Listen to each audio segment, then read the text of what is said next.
is a presentation of Fox Sports. We are Fox Sports. We are San Diego. Andy Green's Padres have had some dramatic moments in the first half, some walk-off moments in the first half, and some All-Stars will be represented. The finale before the All-Star game is next on Fox Sports San Diego.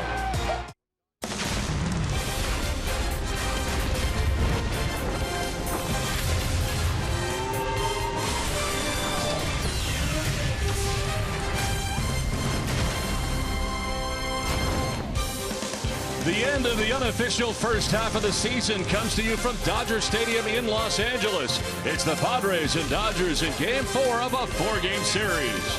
Good pitching matchup in this finale is Christian Friedrich on the mound today for the Padres. Look at his 11th start, trying to break that 500 mark individually at 4-4. And Kenta Maeda makes start number 18. He's 7-6 with a 3.07 earned run average.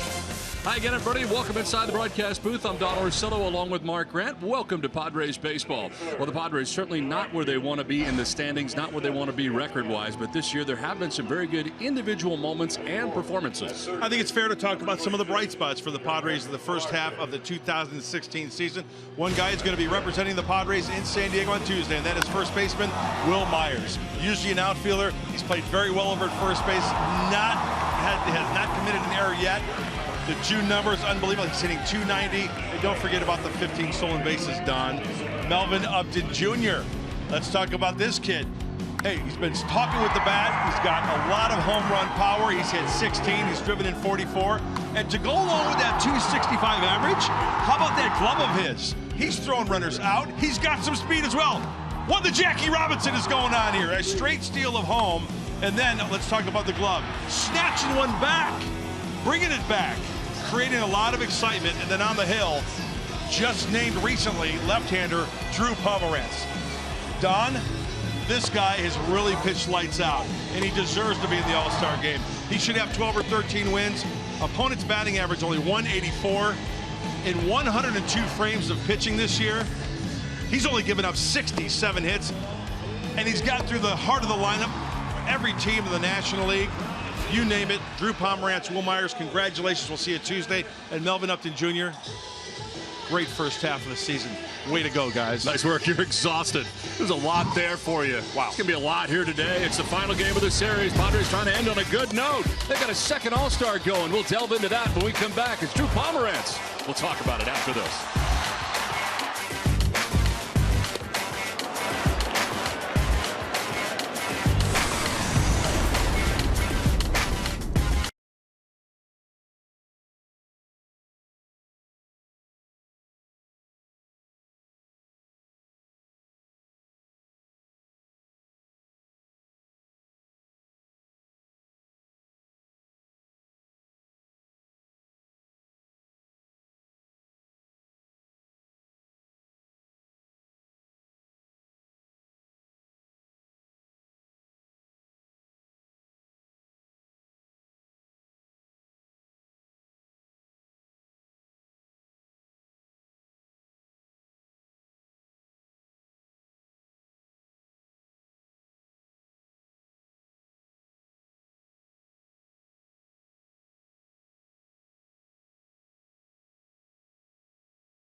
65 hits.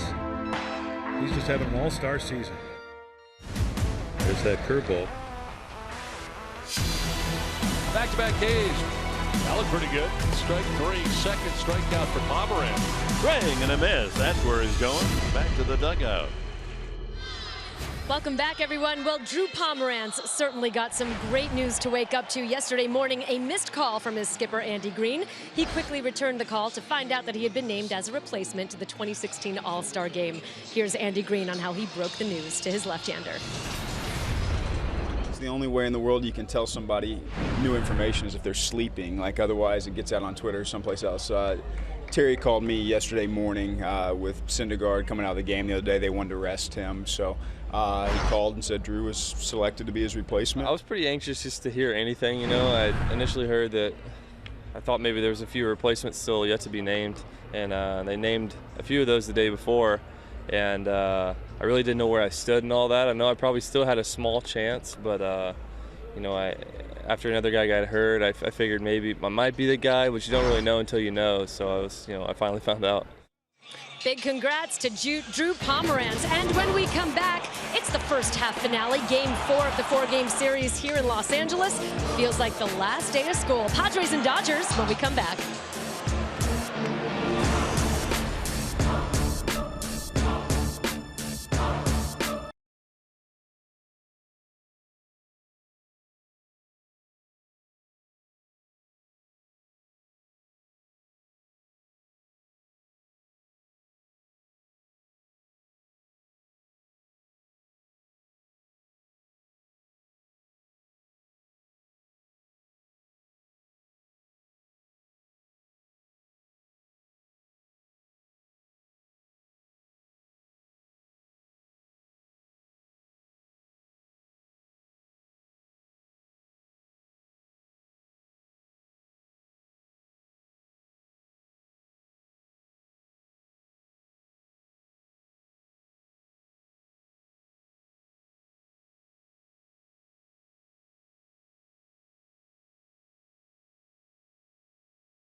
Warm side was yesterday as well. 84 degrees here again today as we play day baseball from Chavez Ravine, and Andy Green about to wrap up the first half of the season before the All-Star break. Let's check out his lineup, brought to you by Toyota.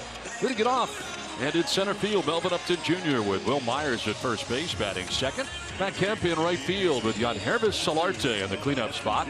Alex Dickerson in left field. Derek Norris back in there with Ryan Schimpf at second base. Alexei Ramirez at short. And Christian Friedrich, the pitcher, bats out of the ninth spot for Andy Green. And on the hill for the Dodgers, Kenta Maeda, the right-hander. His scouting report brought to you by Scripps. Well, this right-hander, he's pretty much throws all four. Fastball, slider, curveball, changeup. About 90-91. He really has to rely on location. Melvin Upton Jr. standing in to get it started today, and Maeda ready to work with the first pitch of the ball game. That is in there for strike one, and we are underway. 18th start of the year for Maeda. Melvin Upton Jr. from time to time has been leading off, and he's been leading off with home runs. He's done that on a couple of different occasions from this spot, twice to be exact. Down on the count, 0-2.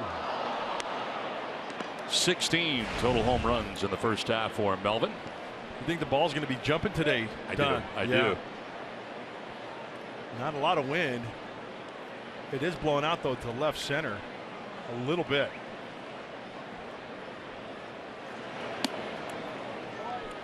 Myers waiting on deck. Will be looking to get back on track today. 4 at bats yesterday and 3 strikeouts from Myers. You never see that for Will Myers, not this year.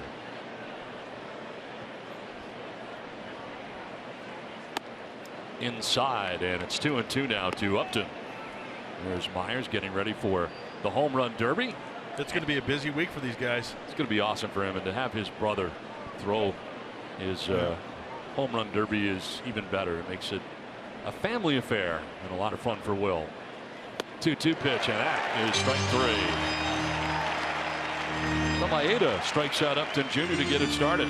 Well, you mentioned the repertoire of Maeda, the fastball, slider, curveball, changeup. He's around 90 miles an hour, and he's not overpowering. He's making his 18th start, the 28-year-old right-hander.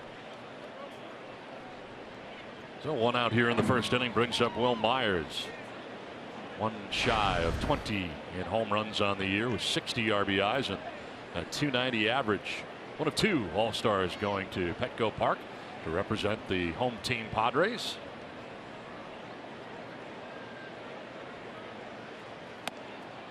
Well, the victory here yesterday by the Dodgers, who have taken 2 of the first 3 games of this series. They're in Los Angeles now. 6.5 games back of the San Francisco Giants in the NL West, but they were able to log their 50th win of the year yesterday. That's a strike on the outside corner, very generous. So Dave Roberts in his first year, 50 wins, 40 losses to this point of the year, and they've won 7 of the last 10 games. On the corner again. That one a little closer anyway, and it's 1-2.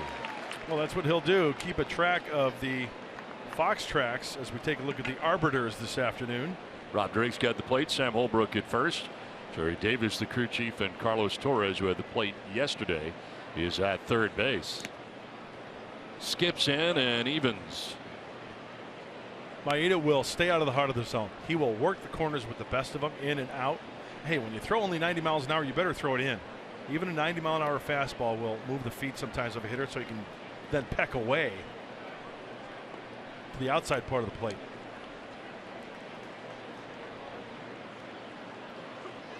Swing and a miss, and Myers down on strikes. That pitch down and away, and well out of the zone. Back-to-back days for Maeda to start the day here as we check out the Dodgers defensively behind him. Left to right on the outfield. Scott Van Slyke in left with Trace Thompson in center. Yasiel Puig in right. Third to first, Justin Turner, Corey Seager, Howie Kendrick, Adrian Gonzalez with Yasmani Grandal doing the catching for Kenta Maeda. 2 down here in the first inning, and it brings up Matt Kemp returning to Dodger Stadium to take on his old team. The Dodgers has had a quiet series, 1 for 13 during the series.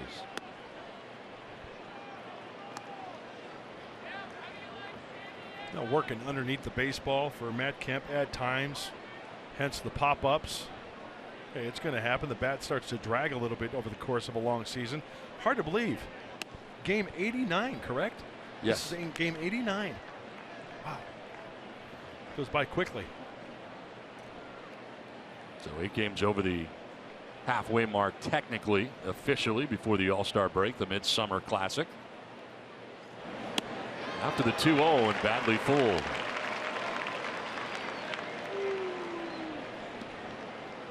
Are you going to use a monitor today, or what's going on with you? Nice shoes for Matt Kemp. Those are nice. They look like Melvin Upton Jr.'s from the homestand. Swing and a miss, and it's 2-2. I'm curious because I have 2 monitors. This is my first TV game of the week. I have and none. you have none. What's going on? Well, why are they all on my mine's side? broke. I got to pop a quarter in it, I think. So you got nothing. Yeah. I got 2. I feel like you're way too close to me in the booth now trying to see mine. Mine looks like an Etch-a-Sketch. Remember the Etch-a-Sketch? I do. Kemp will send it to right. Puig coming in, get kind of a late break, but he makes the catch. Grabs it basket style to end things here in the first. Down in order. Now the Padres, Dodgers are coming up.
It's Padres baseball, brought to you by Jerome's Furniture, where Jerry's price is the lowest price every day. By Petco, your complete pet store. And by Sony Hi-Res Audio, finally hear everything. Back in Hollywood. But my acting career is not taking off the way I hoped it would. No, I haven't gotten that call yet. Well, I've only been in 3 movies. So at the end of the third, I thought it was going to be the beginning of something special. And so far, I got nothing. Let's check out the Dodgers starting lineup. Howie Kendrick going to lead it off today at second base. Corey Seager, shortstop. Justin Turner at third. Adrian Gonzalez at first. Yasiel Puig in right. Trace Thompson in center. Yasmani Grandal does the catching. Scott Van Slyke in left. And Kenta Maeda, the pitcher, bats out of the 9 spot. Christian Friedrich ready to work here to Kendrick, who's appeared in the infield and in the outfield in this series, and the recipient of strike 1. Longtime Angel Kendrick moving crosstown here to the Dodgers. Sharply hit to left. Dickerson heads to the corner to dig it out as Kendrick digs his way to second base. Leadoff double here in the bottom of the first inning for Howie Kendrick.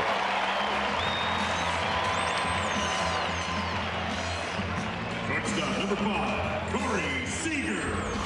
Well, not the way you want to start out of the stretch and with a guy in scoring position, but this breaking ball here, got to be really careful with that curveball.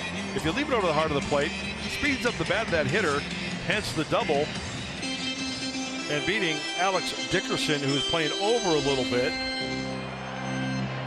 And Howie Kendrick going old school. Love the pants, love the stirrups this afternoon. So leadoff double to get this bottom of the first inning started brings up Corey Seager.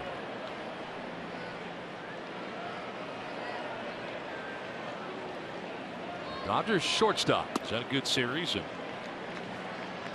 let's a look at Christian Friedrich today. Batting average just under 300 for him in the first half. He'll be going to Petco Park in San Diego for the All-Star game.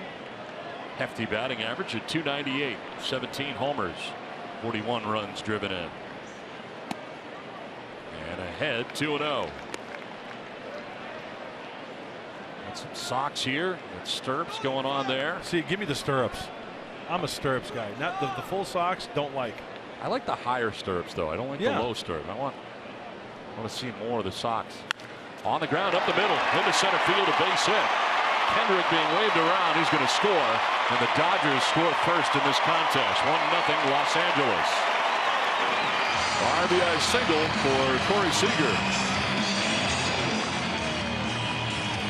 Well, the ideal situation is to hit that ball to the right side to get that runner over to third base with fewer than 2 outs. What does Seager do here?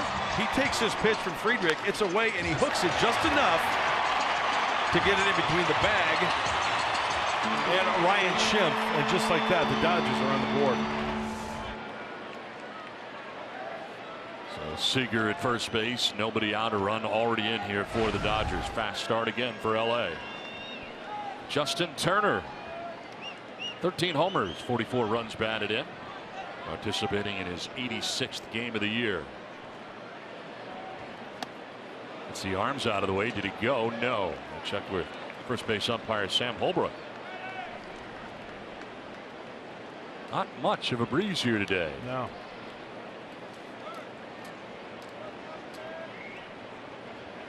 .84 at game time to get it started, but see the flag's not moving around much out there today.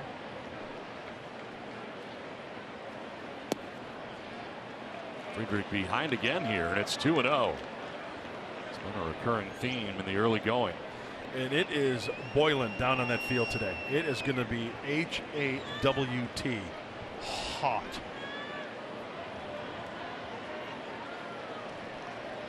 Smoking. 3-0.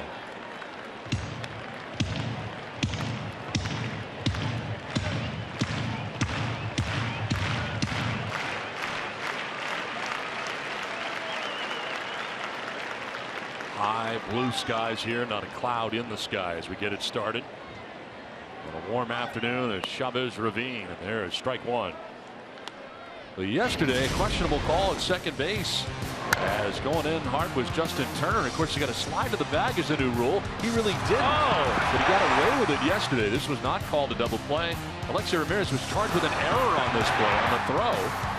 As you can see, Turner went out of his way. Andy Green had it reviewed, and the umpire said that it was a clean slide under the new rules, which I don't think it was. No, absolutely. He got away with it. Yes. Sometimes you get away with it if the shortstop does not throw, but Alexei did and threw errantly. He was charged with an error. Wow. And a run scored on that play from third base. And it was a one-run game, right? Yes. Yeah, according to the new rule, reiterate, Don, you got to slide right into the bag. Right to the bag. He did not. He kind of went under the old rules, which was can you make contact with the bag, which he could with his left arm, as you'll see here, but he clearly goes out of his way to try to get Alexei Ramirez on this slide. Look where Alexei is. Yeah, he's on the outfield side of the bag. You got to go right into the bag. He did not do that. I am very surprised that they let that fly. New York looked at it too. Andy Green was surprised.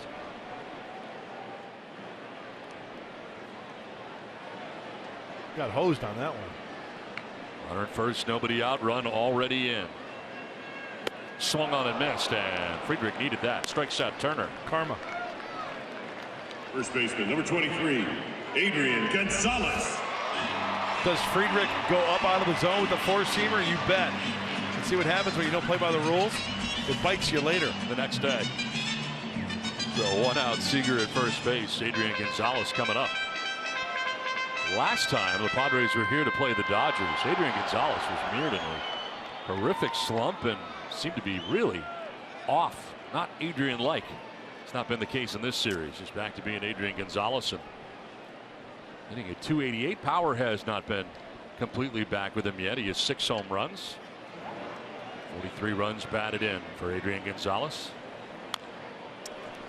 Well, even though the Dodgers already are on the board with 1 run, Christian Friedrich is 1 pitch away from rolling a ground ball double play. He's grounded into 12 this year. Career numbers against his old team. Always been very good, up over 300 with the batting average. 15 home runs against the Padres. 79th game of his career against his former team. It's on an 0-1 pitch. Popped up. Norris and Ramirez. Ramirez coming down and look out! Lost it in the sun. Second base. Second base it is, and the force out there. Credit Alexei Ramirez with having the presence of mind after he lost it in the sun to stay with it, and still able to get Corey Seager at second base. Completely lost it. Had the sunglasses on too, but 66. dry sky costs him here. Well, when you look at the shadows of the players, look at, there's hardly a shadow. The shadow is straight down. That means that sun is directly overhead. He loses it, and with 1 out, now Seager is in no man's land. Still a force play. And it's Solarte covering with the shift, so it is 6-5 on the force out at second base. So Adrian reaching on a fielder's choice. Gains his lead at first. Yasiel Puig, first pitch swinging. Well, defensively behind Christian Friedrich. Defense brought to you by your San Diego County Ford dealers. Left to right, Alex Dickerson. Melvin up to junior and Matt Kemp. Third to first, Solarte, Ramirez, Schimpf, and Myers. And Norris doing the catching for Friedrich today. Friedrich trying to get out of this first inning, allowing just the 1 run. And now bounce and get him. Got him. Bounces away after hitting Yasiel Puig. Center fielder, Batter 2 on now, 2 down. Trace Thompson. Well, let's take a look at the keys to the game, brought to you by your San Diego County Honda dealers. Hey, break it open early. And our second key, take a break after a win. See where I'm going there? I think there's a recurring theme and it's break. Meaning? All-star break. Ding, ding, ding, you win. You make it so hard. Yeah, yeah. It's great. I'm not sure how many people really got that, but that's just the way my mind works. It's so good that your monitor works because you were really close before, really, really close. And you were using my monitor, and I didn't like that. What if I liked sitting So close? now you're over there with your monitor. I thought that's what You're happened while monitoring I the was away. situation. Yes, I thought maybe that's what you had done while I was gone. Was that you had your monitor removed entirely, and you're just going to use my two, which I have here, which are Donnie's. These are mine. Not mine. I've got my telly over here, though. These are See, I Donnie's. can do this. Yeah. See, that's so cool. I don't that's get to do the that. power I have. Donnie's gone. So there. That's awesome. I don't get to do that. Because I do other faces. I point to your boiler. 2 down, 2 on. Trace Thompson. Hey, if he can get out of this with just one run. That's big. Absolutely. 80th game for Thompson. He's been coming off the bench for the most part, but that's a start here today in center field. Yes, Trying to hold up. Could not.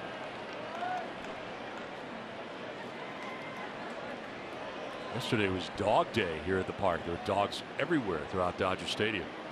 They had a dog parade go around behind home plate. Wow. I love the Canines. Big fan.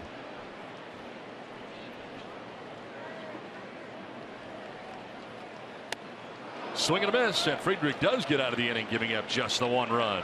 So it's 1-0 Dodgers after 1.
As we venture into the second inning back at Dodger Stadium. Time now for the top tier player profile brought to you by Arco. And it's Yangervis Solarte, OPS in July. He is second in that category on behind Kyle Seager, Corey's brother, the Seattle Mariners, Kyle Seager.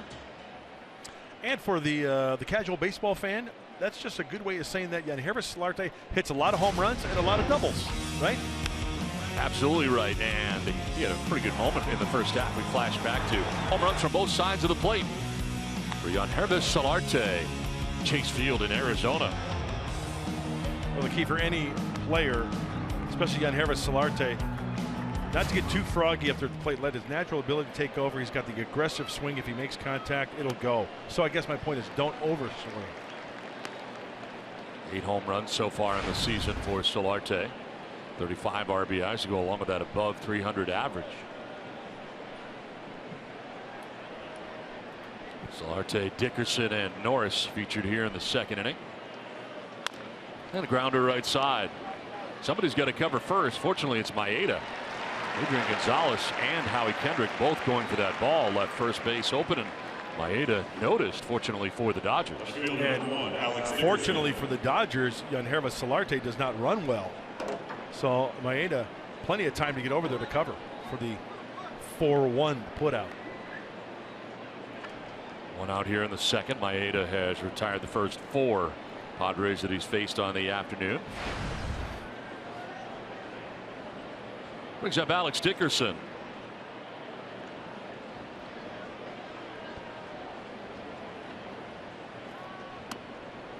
strike over that inside corner.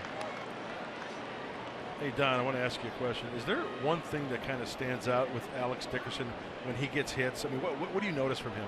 I notice a lot of line drives. Yes. How about that? That's a good thing, right? Absolutely. And we saw the extra base hit that was misplayed by Puig the other day, and then he hit a double in the gap. I just like his swing.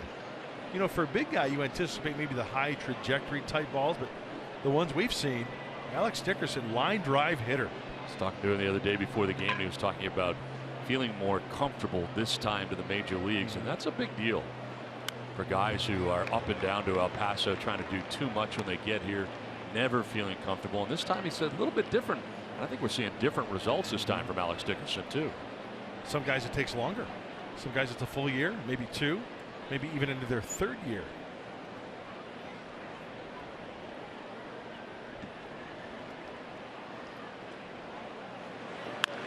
Up the middle and ranging, or trying to, is Seager. And it finds its way into center. Dickerson aboard, first base runner of the game for the Padres. Alex Dickerson does a nice job of playing pepper up the center of the diamond. It's not a line drive, but it'll look like that in the box score. And there goes the no-hitter. He breaks it up here in the 2nd. 4 in a row retired by Maeda to start this game prior to that single. And it brings up Derek Norris.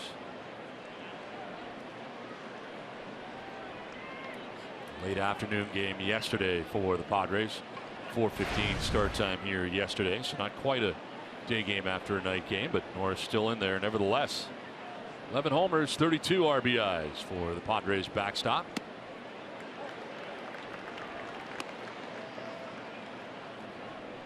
About Maeda changing speeds very well, not overpowering at all, but keeps you off balance. Absolutely. He'll spin it up there. He'll show you the fastball.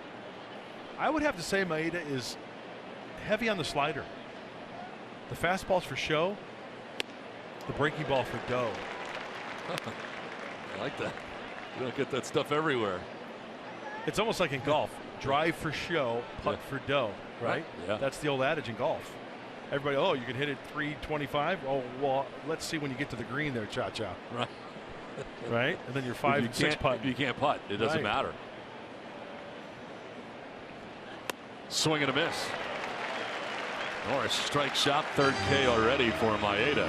2 down. It's a fastball like we just saw from Maeda that is show. I mean, he purposely goes up and out of the strike zone with the intent, you know, if Norris doesn't swing, okay, I'll just flip a slider down and away next time. But to Maeda's advantage, Derek Norris swings at it. 2 down, Dickerson at first. Ryan Schimpf standing in. Average under 200 right now for Schimpf. A couple home runs on the trip, both those coming in Arizona. 4 homers, 7 runs batted in. Throw to first. And back is Alex Dickerson.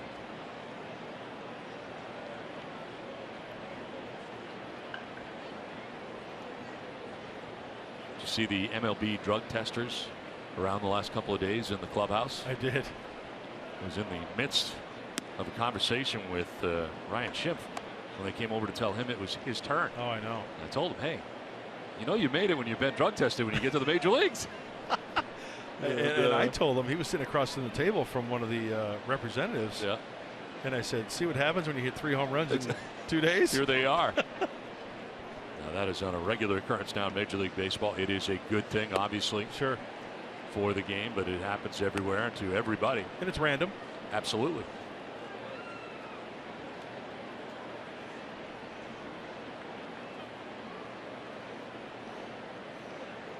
Andy Green getting ready for the All-Star break in his first half of the year. Certainly the record not where he wants it to be. You look back at the first half, Mud, and really the injuries. I mean, spring training, you talk about your big 3 starting rotation, and Ross, Cashner, Shields, and really don't have those guys very much in the first half. Ross, 1 start in the first half. Opening day, that's it. Padres have used 12 starters over the course of this season into game 89. I mean, the consistency's not there, and usually at the top of the standings, you look at the teams that are winning, you know what, they're going to have their starting rotation intact. One guy's going to go down maybe. But yeah, it's hard to maintain consistency when you don't have the consistent 5 in that rotation. They get in a groove. At one point, Padres had 12 different members on the DL. Position players, pitchers, regulars, guys you would expect to be there. And very difficult to win under those circumstances. Yeah, what a surprise, though, for us to talk about Drew Pomeranz. Huge, right? Well, 2 guys really vying for the 4 or 5 spots in the rotation in the spring. Himself, Colin Ray, both winning one of those spots. And Pomeranz, I was talking to him yesterday. I know you talked to him today. I mean, just happy to have the opportunity here with the Padres to showcase himself, to be able to do what he does, because he didn't have that opportunity both with Colorado and Oakland. He was used differently in both places, and pitching in Colorado, impossible. And let's face it, Drew Pomeranz has been put in professional baseball to be a starter. He's not a reliever. A kid with that stature, the kid is 6'5", he's 2 whatever, and he's made to be a starter. His curveball has been so good this year, something he's worked on. I hope he sticks around for a long time, just like Will Myers. A couple of guys to build around. No doubt about it. And both good guys, too, good character guys. Yep, good eggs. Dickerson will be off again here. The full count, 2 outs in the inning. And it's fouled back again. So Dickerson getting a workout. We talk about Pomeranz going, a left-handed all-star. The others, Mark Davis, Dave Dravecky, and Randy Jones. Of course, all-stars. Randy Jones winning an all-star game, starting as a left-hander.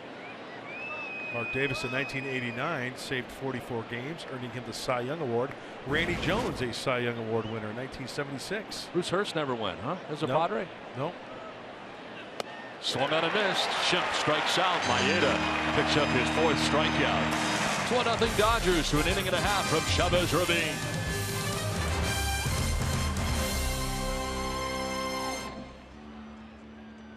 Throughout the 2016 season, the Dodgers are thanking and paying tribute to the men and women of our nation.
Cashner will lead us off coming out of the break.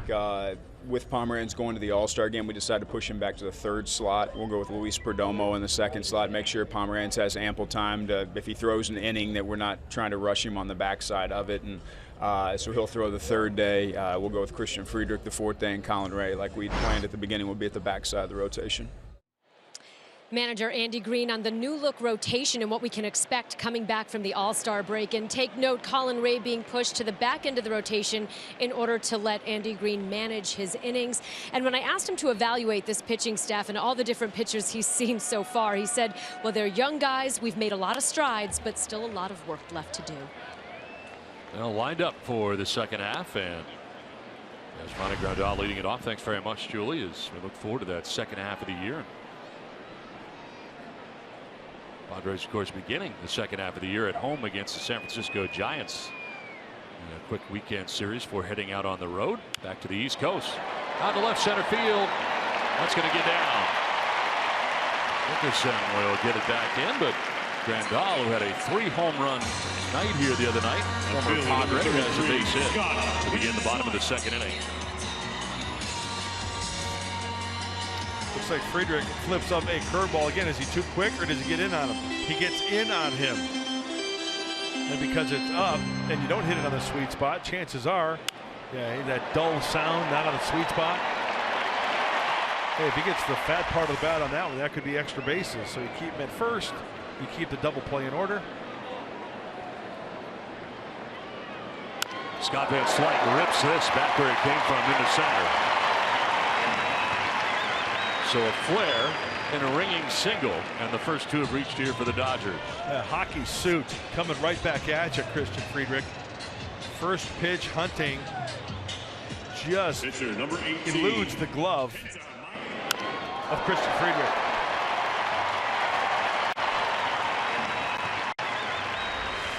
Return to sender. 2 on, nobody out. Kenta Maeda coming up here now for the Dodgers. 3 for 26 as a hitter on the year. 115 average, does have a home run. Hey, if they can get that lead runner at third base on a force play, if he puts one down here, try to get that guy. It looks like Solarte is hanging, just hovering over at third base. Same for Myers at first. And it's dropped down towards Solarte. They're going to third. Got him. On the force out. There you go. Alexei Ramirez quickly over there to cover. And Grandal forced out at third base. Worked out great for the Padres. You know, I love the wheel play.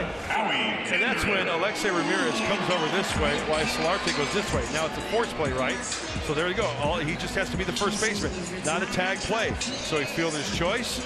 He knows exactly, because the way the ball is bunted hard, just has to get it to third base for the force. 2 on, 1 away. And the top of the order, Howie Kendrick.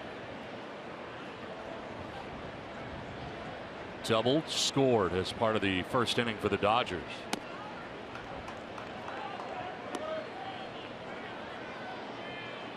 Kendrick's become a versatile piece of this puzzle for the club. And remember, so many years with the Angels at second base, now playing some outfield and riding a 7-game hitting streak with that double back in the first.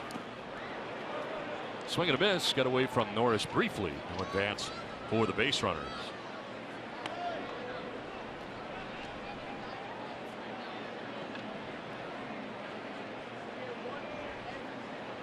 He's doing pretty well at the leadoff spot. Reached base safely 22 of his last 25 games for Howie Kendrick. The on-base percentage is up above 300 at 303. 304, check that.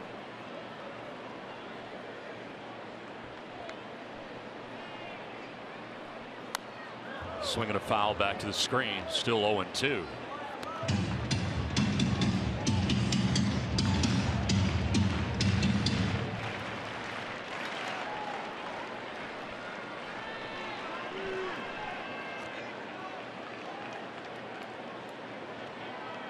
You know that when you touch the telestrator, stuff shows up on the screen, I right? don't know. It must be a ghost, because what's it's going just, on? Some stuff is just showing up. I don't know why. Just missed, and it's 1-2.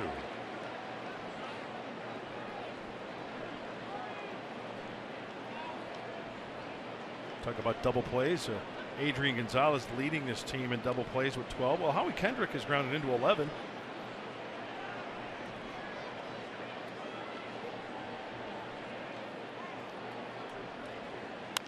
Sprays it foul. Hangs at 1-2. MLB.TV Premium. It's the #1 live streaming sports service. It delivers everything you've come to expect and more. Watch every out-of-market game live in HD on over 400 supported devices. Includes a free subscription to @Bat Premium, the #1 app for live baseball. Blackout and other restrictions apply. Visit MLB.TV for details. 2 on with 1 away here for the Dodgers. Already on top 1-0. Line and over the outstretched glove of Ramirez into left. Trying to score is Van Slyke. The throw is going to be off the mark. The run is in. And the Dodgers take a 2-0 lead. I looked up. Looked like Dickerson was going to have a pretty good chance to get Van Slyke, who's not run all that well, but he gets in.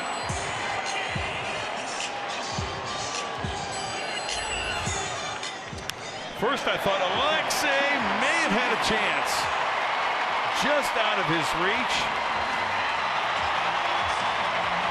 Throw offline a little bit. As you mentioned, Don, that Van Slyke doesn't have blazing speed. So, hey, Alex Dickerson did everything he could on that play. Throw was a little bit up the third base line of home plate. Dodgers had on. 2 on, 1 away, and Corey Seager now standing in. Single to center field to drive in a run. Picked up his 42nd RBI of the year in the process. On the ground this time, Myers to second for 1. To first, it'll get away. Myers had to go off his glove, no advance further.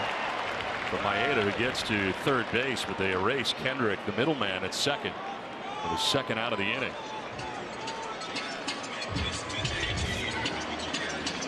Well, the short hop kind of off balance.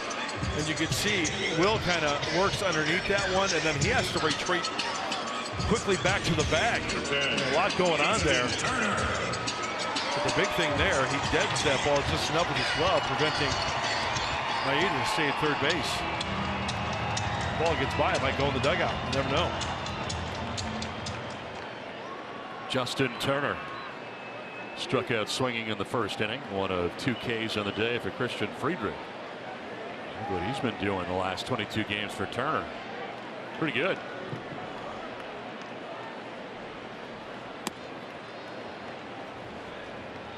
Seven home runs in those last 22 games of the 13 he has on the year. He seems to feast on Padres pitching. I think you got to pound him in. He gets extended, spells trouble. Saw Andrew Cashner get in on him. Rips this foul, fortunately out ahead.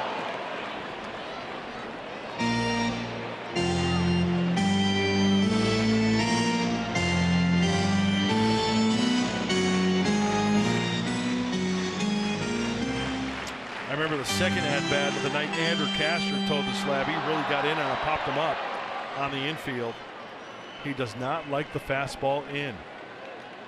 No likey.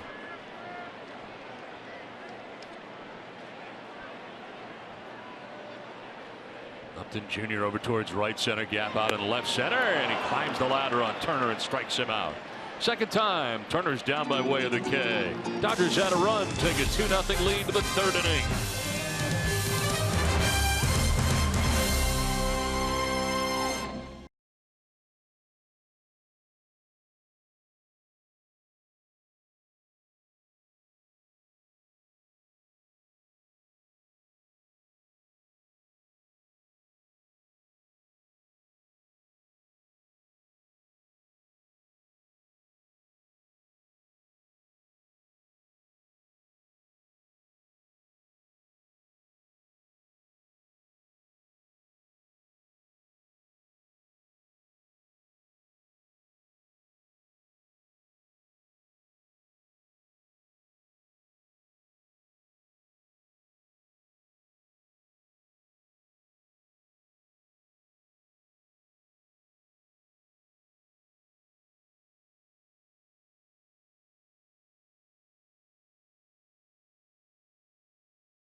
To the trade brought to you by Ram Trucks. Oh, we're going to talk about my favorite play of the year, the steal of home, the straight steal of home. Melvin Upton Jr. is off and running, and look at him. He plants his left hand his right hand, I take that back, and then tags home plate with his left hand. One of the most incredible moves that I've seen. I mean, there's people out there who have seen a lot more baseball than I have, but in the years that I've been around this game, I don't think I've ever seen anything like that. I've seen guys try to steal home, but the maneuverability of Melvin Upton Jr. was just incredible. One of the most exciting plays in all of sports, I think. And that maneuverability you're talking about, the adjustment on the fly, got it done. Alexei Ramirez leading it off here for the Padres in the 3rd inning. Flared foul off to the right, out of play. Ramirez, Friedrich, and Upton featured here in the 3rd inning. Maeda 34 pitches deep into his outing. 4 strikeouts through the first 2 innings.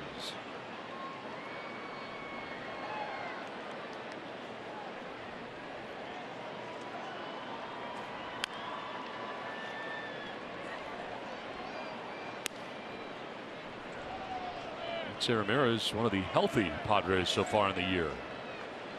Count on him pretty much every day. Shortstop for the Padres, first year in a Padres uniform.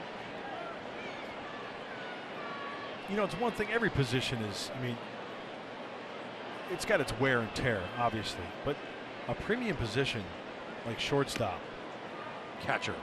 I mean, you got to be involved every pitch, right? It just takes its toll. I give Derek Norris a lot of credit too. He catches more than the average regular catcher. So rarely do we see Christian Bethancourt during the course of the year.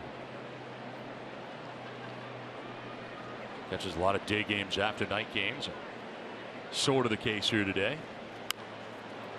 To third, nice pick on the backhand by Turner. Bad throw, but on the other side, Adrian Gonzalez able to help out. Some fancy footwork right in front of the runner Ramirez. Or the first out here of the 3rd inning. Pitcher number 53, Christian Friedrich. Well, this is not an easy play, but Turner makes it look easy. The backhand short hop.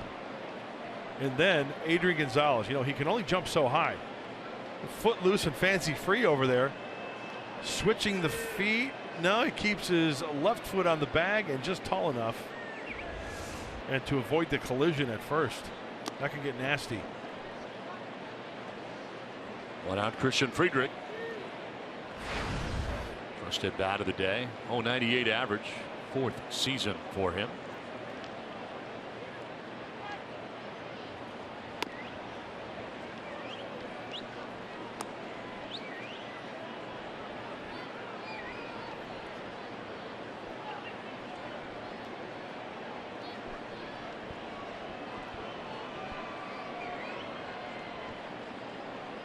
.20 pitch. And that'll drop in there for a strike on the breaking ball. 2-1. What are you doing for the break, Cha-Cha? Well, you and I are going to be at FanFest for a couple of days of visiting. That'll be fun with fans. I'm looking forward to seeing that. Sounds like FanFest has been a great success. A lot of hustle and bustle downtown San Diego, huh? Absolutely. And then I'm going to my first All-Star game. I have never been to an All-Star game. Ever. I haven't either. So I'm going. I'm going looking as forward a to fan. it. And you know what I'm going to do? I'm just going to roam a little bit. Yep. Check it all out. Take it all in. Strike 3 call. Friedrich's gone. Well, it seems like a lot of our high points for the Padres this first half have come from Melvin Upton Jr. But for me, the 3 walk-off home runs from Melvin Upton Jr. in the first half of the year. You say, well, he's got a flair for the dramatic. He really has this year. Arizona, Los Angeles, and last weekend against the Yankees. Well, he's got that pop in his bat to where if he gets one bad pitch, he can turn on it and make a difference. Hey, once is kind of cool. Yeah. 2 times is really neat. 3 times? What do you got? Bitchin'. It was so gnarly. It's a Padre record, too. Yeah, it is. 2 outs, 4 in a row. Retired by Maeda. Last 3 games, Melvin's got it going on, too. See how easy? I mean, it just goes to show you, if you can hit your spots like Maeda, you don't have to overthrow. He's just spitting or flipping that slider up there on the outside part of the plate. Good pitch. Didn't get it. That's a strikeout victim in the first. 5 strikeouts on the day for Maeda. Through 2 2/3 innings.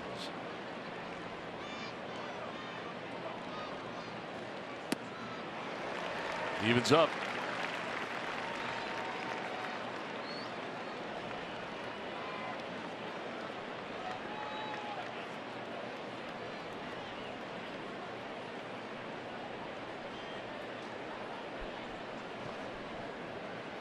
Five for 14 in the series against the Dodgers as he strikes out looking. 6 strikeout for Maeda.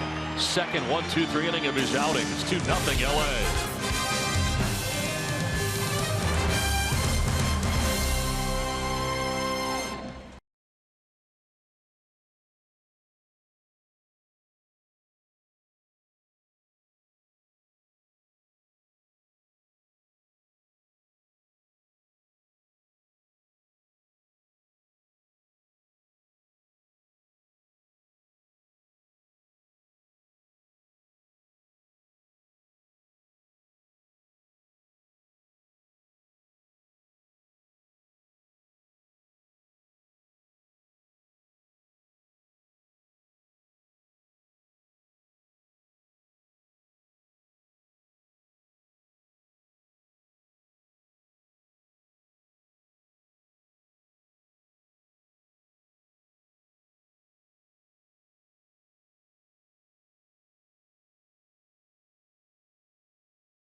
Great moments in All-Star history brought to you by Geico.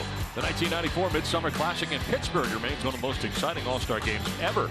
The score tied at 7 in the 10th inning. The Expos' Moises Alou slammed a double that short hopped the left center field wall. Tony Gwynn was waved all the way home from first base. Slid just under Pudge Rodriguez's tag to end the game. Tony's game winner gave the NL their first win since 1987. That was exciting. How about the jerseys? I love it. Love it. I do too. I really am a big fan of those. They did a nice job. Hey, by the way, that All-Star game, a little San Diego flavor.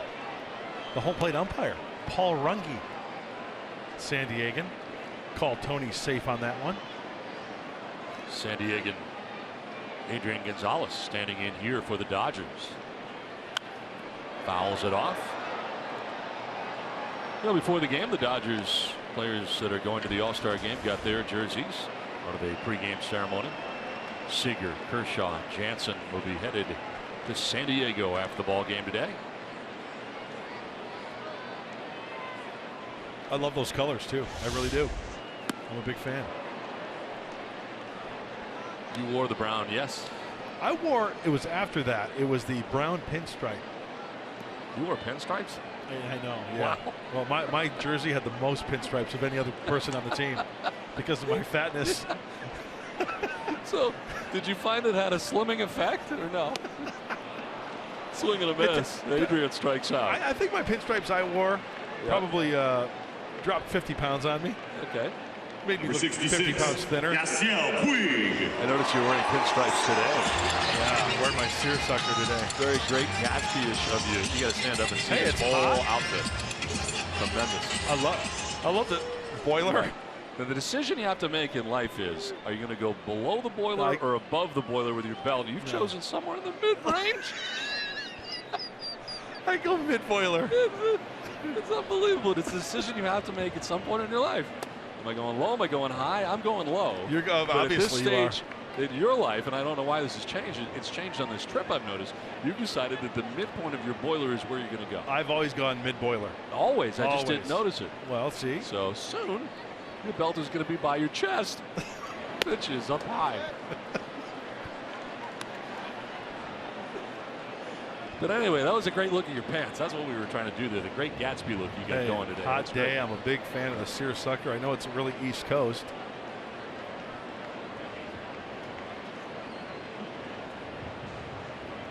We hit by a pitch. First time up. We'll lay off.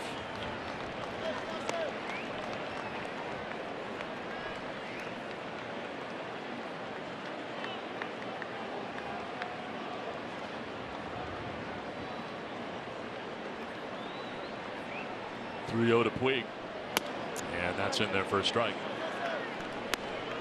4 strikeouts so far for Christian Friedrich. He's not walked anybody to this point of the game with 1 out in the 3rd inning.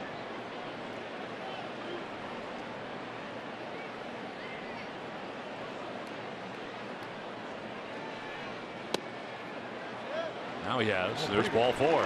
Pretty good pitch. Today's game is presented by Sony, the leader, 21, 4K Trace Ultra Thompson. HD. Providing some beautiful pictures from one of the great venues in the league. In all Major League Baseball, Dodger Stadium. 48,000 here yesterday in this big, majestic ballpark. It is beautiful, isn't it? And from our vantage point, we can see the San Gabriel Mountains, and just it's timeless here, isn't it? Absolutely, and it is so clean here at the ballpark. They keep it so clean. 1 out, 1 on for the first stand. Back to the bag is Puig.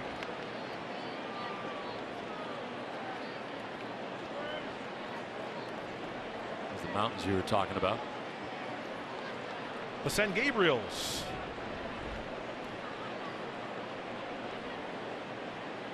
Linked to the ball game the other night, they had to cancel the fireworks after the game. Fans were not happy.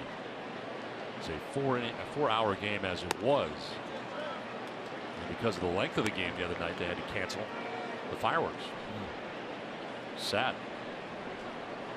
A lot of people coming to the ballpark looking forward to that. Yeah.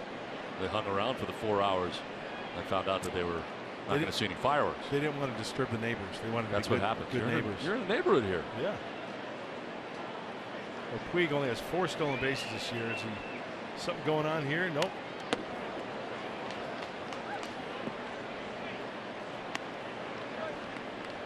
Trace Thompson, a strikeout victim in the 1st inning. 4 strikeouts today for Christian Friedrich.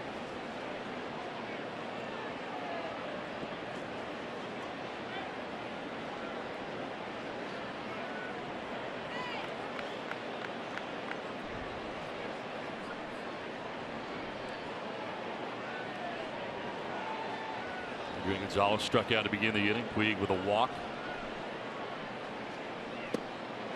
That'll drop down and in. And an action count here, 2-1. We'll see if we see some action at first base.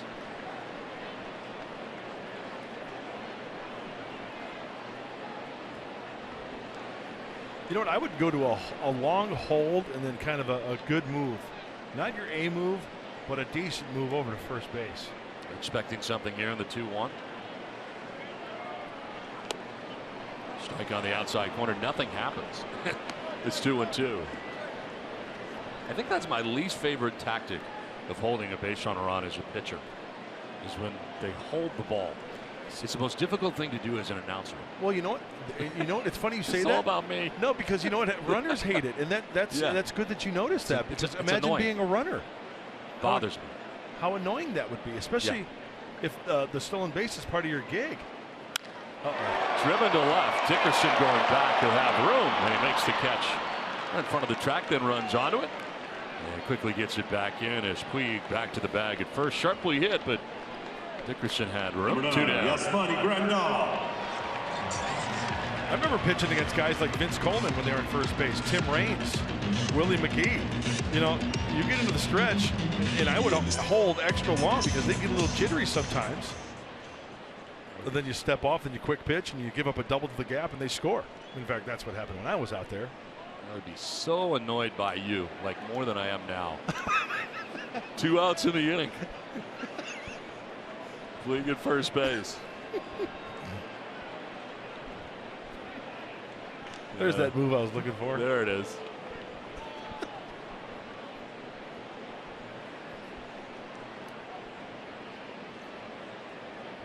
You know, if you keep picking on me, I'm going to have your mom, Marianne, call and air you out. She's watching in Connecticut. Yes. Hi, Mrs. Orsillo. Lead off first for Puig, and this one lined into left field. Base hit for Grandal. Puig up to second base. 2 for 2. Yasmani Grandal. Well, the thing here with 2 outs, giving up the single, not the worst fate. You've got to force at any base. And remember, last time up, Scott Van Slyke swung at the first pitch. He singled up the center of the diamond. Let's see if Christian Friedrich kind of goes off speed here with that runner in scoring position. 2 on, 2 down, and Scott Van Slyke coming up. How about Grandal? 8 for 10 in the series. I know.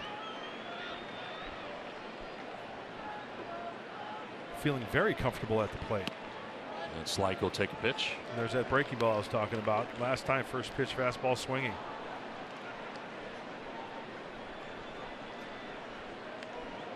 Slyke singled, scored in the second inning.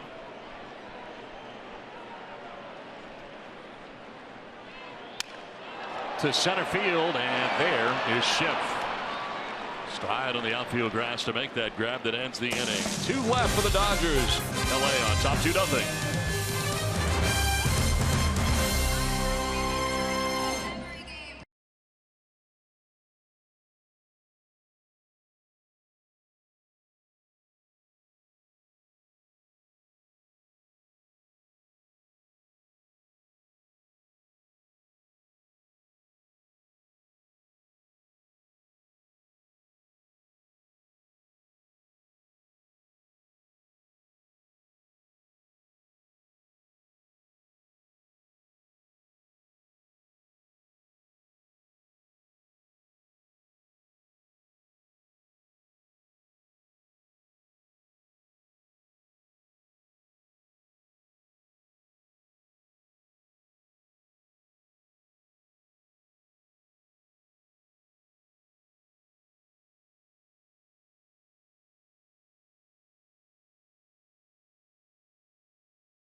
Padres baseball brought to you by Sequat Casino. Sign up for the new Padres Club Card today.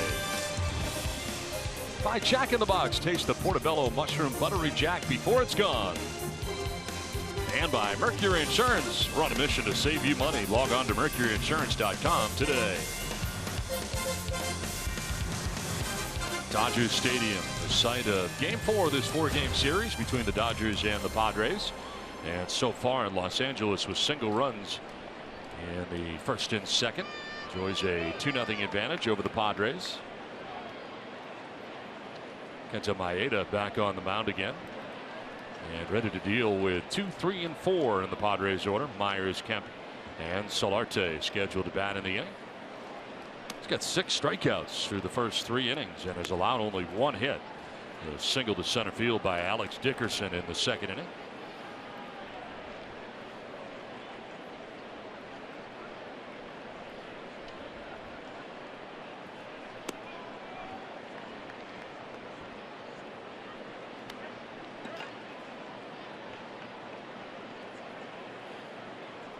Starting off Will Myers soft this at bat. A couple of breaking balls. It really keeps you guessing during the course of his outing. Oh, drop in there. First strike. 2-1. At the top of the zone. Yep. Fastball out of the zone. By design. You got Derek Norris on a swing and a miss.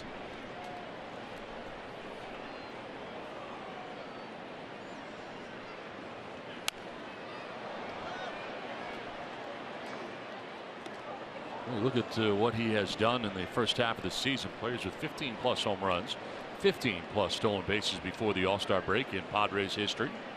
He and Melvin Upton Jr. 19 for Myers, 16 for Jr. Those 15 stolen bases for Myers and 20 for Upton. Klesko and Sanders, the others. The pickmaster, Ryan Klesko.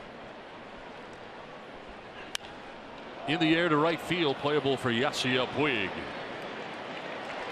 One down. I think he may have battled the sun there for a while, but Puig hauls it in for the first out. Well, Maeda, we talked about his repertoire, and he's heavy on the off-speed stuff. So how does he start him off? Curveball for a ball. Just because he throws it for a ball, he flips it up there again. 2-0. Now another breaking ball, a slider. Has yet to see a fastball. There's a fastball there, and see how tough it is to catch up to it? Got in on him again with the fastball. So curveball, slider, fastball for the fly ball to right. Matt Kemp flying to right field his first time up, jumping on that first pitch, can't get it.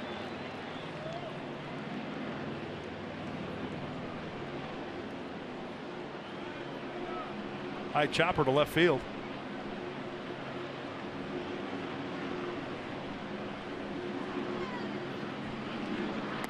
Swing and a miss, 0-2. What, nothing? I got nothing. You got nothing. You got nothing in the high chopper to left?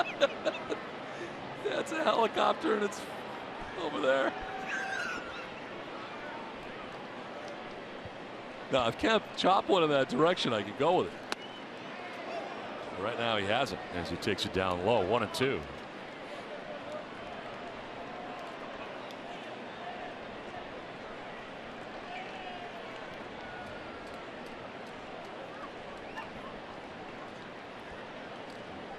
Got to be off speed here, or fastball in maybe. Swing and a miss. Wow. Fastball down, 92. And tremendous movement as well. 7 Ks now for Maeda. This ball has two-seam sinking action to it. Yeah, it's a two-seamer. Wow. Really good action. And once again, Maeda staying out of the heart of the plate. 2 down here in the 4th inning. Brings up Yangervis Solarte. Rounded out right side, first time up, 0 for 1.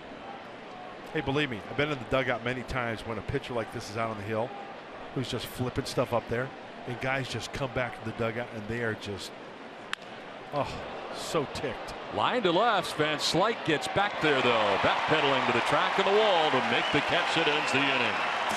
3.5 done, 2-0 Dodgers.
New information is if they're sleeping, like otherwise it gets out on Twitter or someplace else. Terry called me yesterday morning with Syndergaard coming out of the game the other day. They wanted to rest him, so he called and said Drew was selected to be his replacement, and very well deserved. He had some very nice things to say about Drew, and like we were thrilled. Obviously, it's exciting for him. It's exciting for us. It's exciting for San Diego to have him there. So he's earned it, and I'm glad he gets to enjoy it. Skipper Andy Green wanting his left-hander to find out first, not on social media or from a member of the media. He called him early in the morning. Drew was sleeping. Drew then called him back and got the great news that he had been added to the 2016 All-Star Game as a pitching replacement and couldn't be more excited. Mud, I know you had a chance to catch up with Drew earlier today. He said that his parents were coming in and his brother as well were going to be able to watch him pitch live at Petco. Yes, Julie, thank you very much for that report. And straight from Memphis. So I'm sure they didn't get any sleep, any rest at all. It was a scramble for the Pomerantz family. So it's going to be a great, memorable week for the left-hander. You know what? We all couldn't be happier for him, right, Don? Absolutely. Got on the bus yesterday, come over to the ballpark, and he was on the bus and very, very happy about it. And a chance to chat with him about the opportunities he's had here with the Padres. Very thankful for that. And the opportunity he did not have really with Colorado and Oakland to show what he could do. And it's so hard pitching in Colorado in the first place. But then in Oakland, used it primarily as a reliever. He's not a reliever. This guy is a starter, and we now know that. He's getting a chance to show everybody in a Padres uniform, and now an all-star. And you know what else I look at? Prior to this year, Drew Pomerantz had not surpassed the 96 inning mark. Well, as we speak, he's at 102, and he still continues to pitch quite well. Yep. You know, nobody knows what the future holds, but you know, there's a kid who had to start out, Clayton Kershaw. He started out at the big league level, trials and tribulations as a left-hander. He's got it figured out now. Yeah, he does. On the DL at the moment, but we saw one of the most dominant performances we've seen this year right here at Dodger Stadium in the final game of the series here against the Dodgers. Last time the Padres were here and he pitched against the Padres. Padres had won all the games of that series leading up to the finale. He took care of business. Maeda fouls it off to the right, down 1-2. Remember, he took the mound that day. Angry. He did.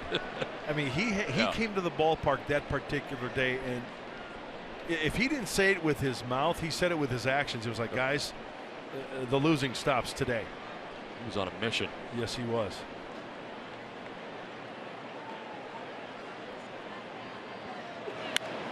Ground foul, Maeda. A pretty good at bat here. Fouling off some Christian Friedrich pitches and hanging tough.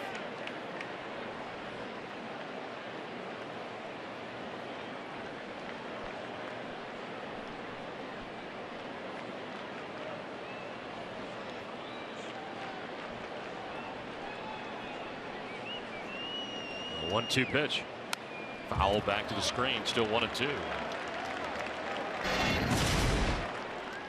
A lone home run for Maeda. Major league debut. That was against the Padres. And Andrew Cashner.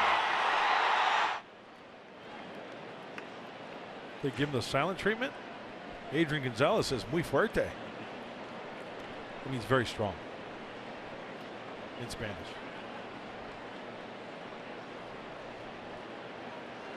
Swing and a miss, and Maeda finally strikes out. 5th strikeout for Christian Friedrich. Second baseman, Howie Kendrick. Time for our timeless moment, brought to you by Coors Banquet. We're going way back. Carl Hubbell strikes out 5 future Hall of Famers in a row. Got Babe Ruth, Lou Gehrig, Jimmy Fox, Al Simmons, and Joe Cronin in the 2nd annual All-Star Game. That was July 10th, 1934. Pretty impressive. One down for Howie Kendrick.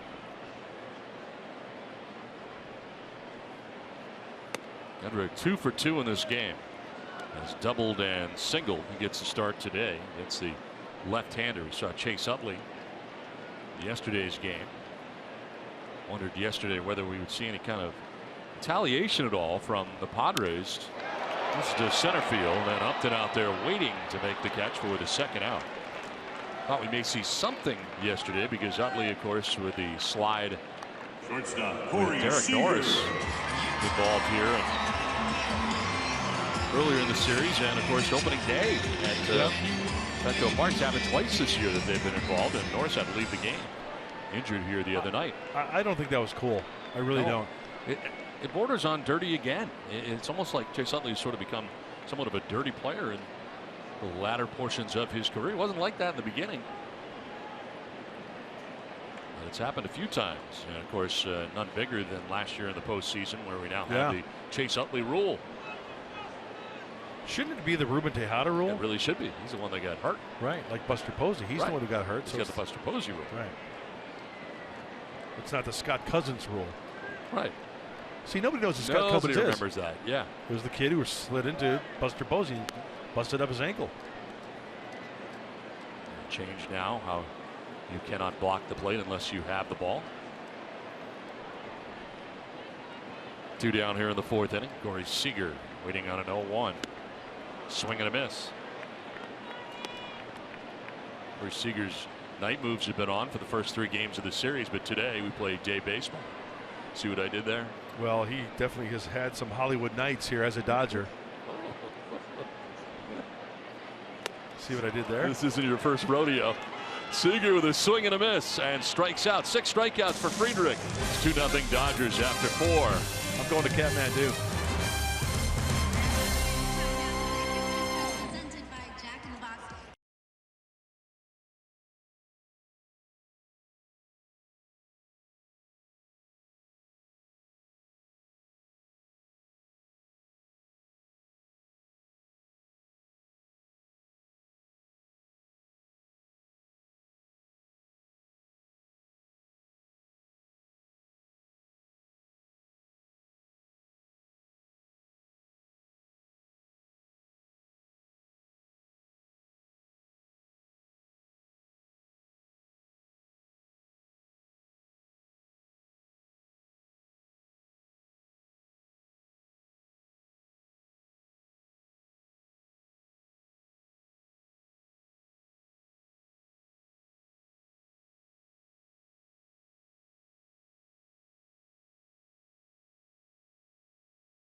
Season. How about Alex Dickerson, first major league home run, a grand slam.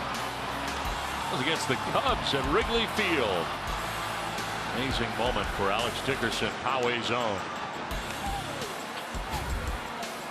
As I recall, that game was incredibly analyzed by Mark Sweeney.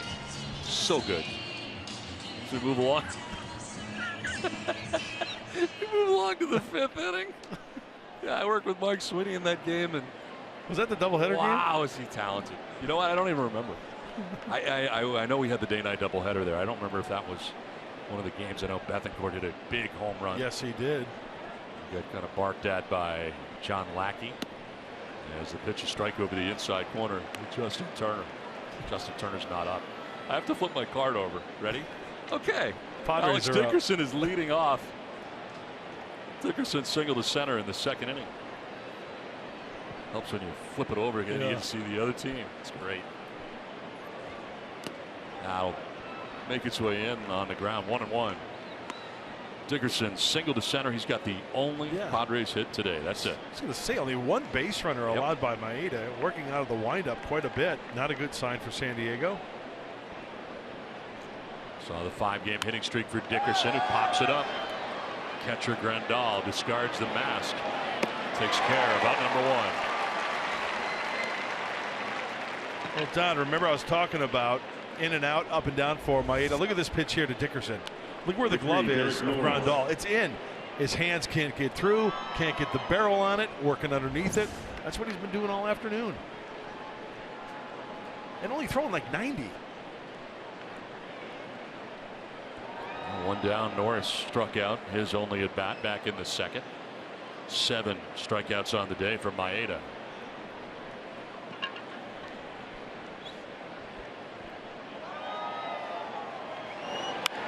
In the air to left field. Back goes Van Slyke to the track, to the wall. It is for Derek Norris, his 12th of the year. And the Padres cut the Dodgers lead in half.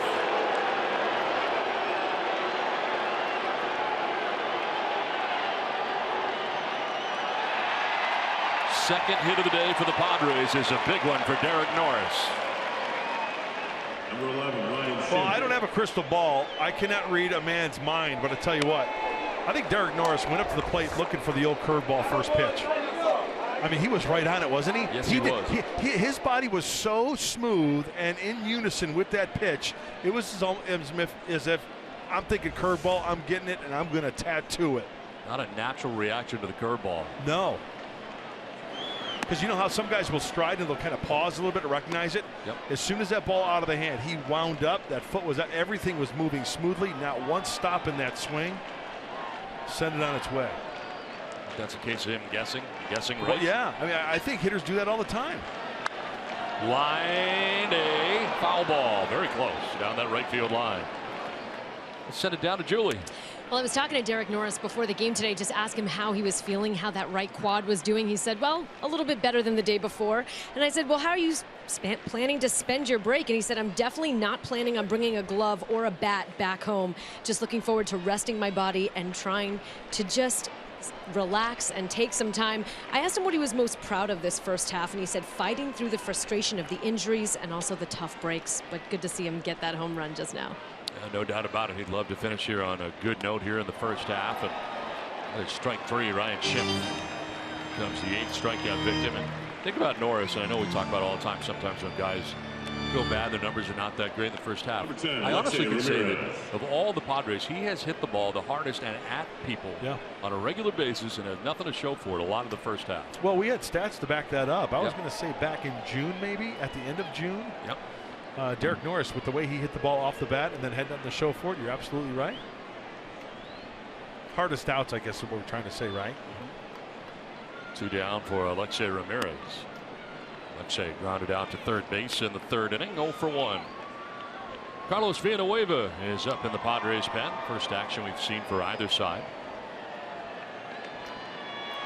Friedrich had 65 pitches through the first 4 innings. Strike on that outside corner.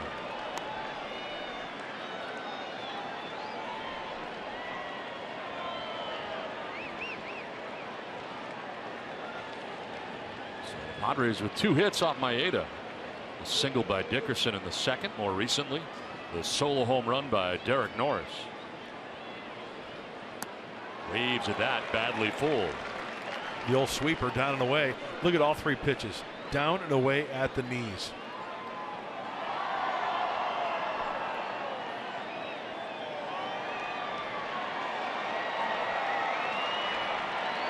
You think he's got him set up for like a high fastball here?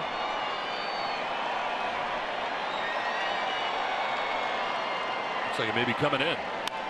Tried to come in, and it is popped up, foul ground. Gonzalez will go as far as he can. Won't have the play.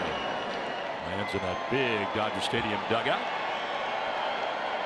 It was a fastball.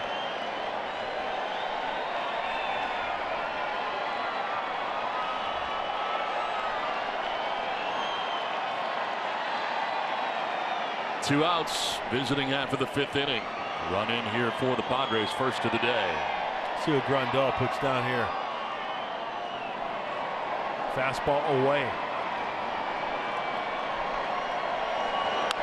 There's fouls it away. And he missed. Look at pitch number 5. That's middle in. That's the danger zone. It's Top Gun. Negative, Ghost Rider. They played that movie here after the game the other night. 30-year anniversary. Unbelievable. I feel the need for speed. How about me with movie references? Not you. Swing and a miss. Ramirez chases and strikes out. That's not case for Maeda. Home run for Derek Norris. It's home run number 12 for the Padres catcher.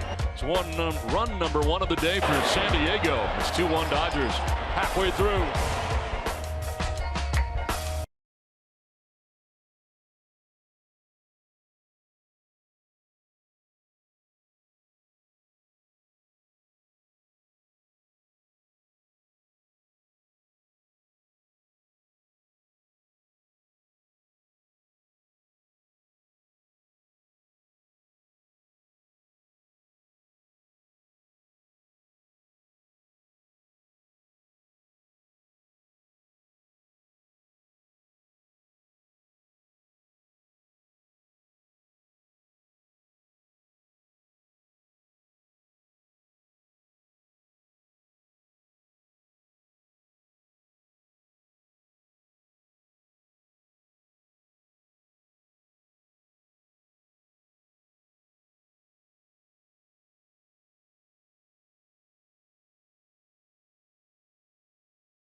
The Dodgers have the lead over the Padres. We get ready for the bottom of the 5th. Time now for the San Diego fans of the game here at Dodger Stadium, enjoying Padres baseball on the road, having some ice cream.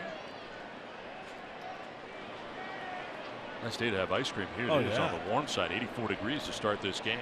Yeah, it's hot out in those stands. Stay hydrated. Justin Turner, Adrian Gonzalez, Yasiel Puig featured here in the bottom of the 5th.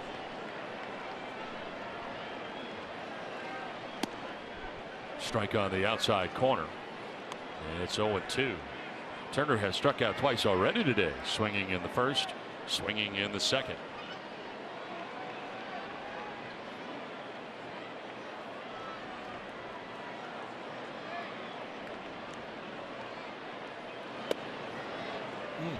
Not a bad pitch. You never get that, though. The one that's up on the corner, very rarely.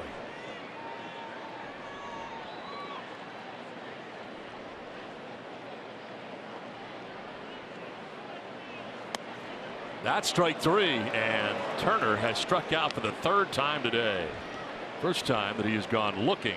7 strikeouts for Christian Friedrich. First baseman, Fastball freezes him, looking for something else. I mean, that's dotting that inside corner right at the knees. Frozen pizza. One out here in the 5th inning. Adrian Gonzalez getting his 3rd look of the day at Friedrich. Reached on a fielder's choice, struck out swinging, 0-for-2. Shifting right side are the Padres on Gonzalez. Schimpf backing up into short right. Yangervis Solarte coming from 3rd base to the right side. So 1-0.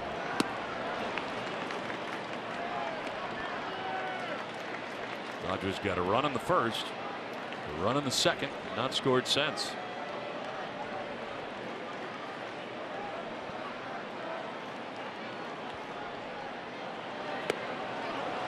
One and 2. Wow, having difficulty with that breaking ball there. Throw him another one.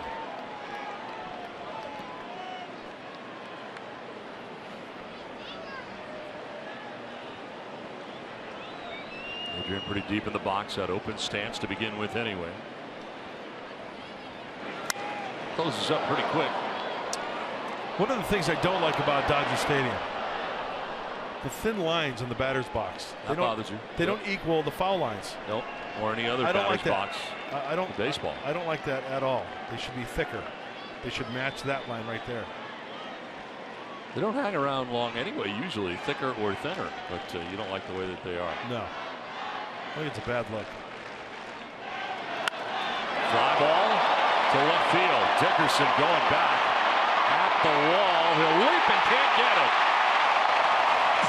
Looked like they've gone up off the top and gone. Opposite field pop for Adrian Gonzalez, his 7th home run of the year. The Dodgers have their 2-run lead back. It's 3-1 LA. That carried very well the other way for Adrian Gonzalez. And as we mentioned before the game started, day game, not a lot of wind down there in that field. And anytime Adrian Gonzalez can get it, off the top of the wall, as you mentioned, Don, just out of the reach of Alex Dickerson. He gives the flash look, he gives the jump. Just made it.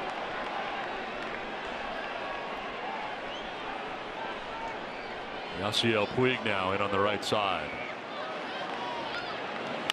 And a grounder on a high hop to Solarte. 2 down in the inning. So Puig retired for the first time today. Had been hit by a pitch and walked. They're retired here 5-3. They're going to bring up Trace Thompson. We're talking about Adrian Gonzalez, only the 6 home runs going into the break, but adds another to his total, and the Dodgers back on top by 2. And we know that he's the type of player that he can go on an absolute tear. That's without saying. 2 down, Trace Thompson. 0 for 2. He struck out swinging, flied out to left.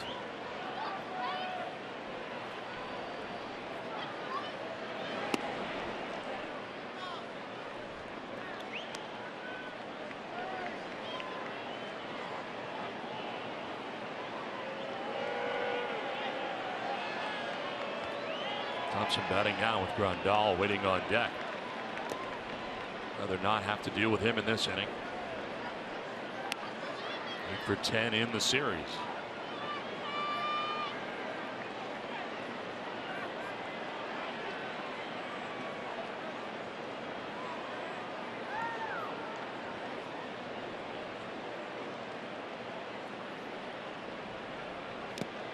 Foul tip, and it's 1-2. Run in the first for the Dodgers, run in the second. More recently, a run on the home run by Adrian Gonzalez, opposite field and to left.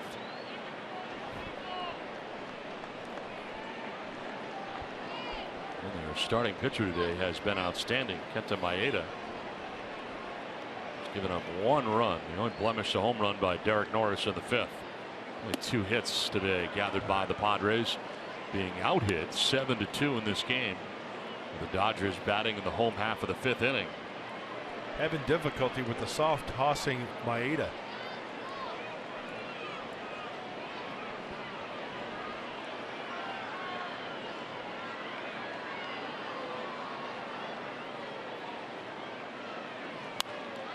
Popped up.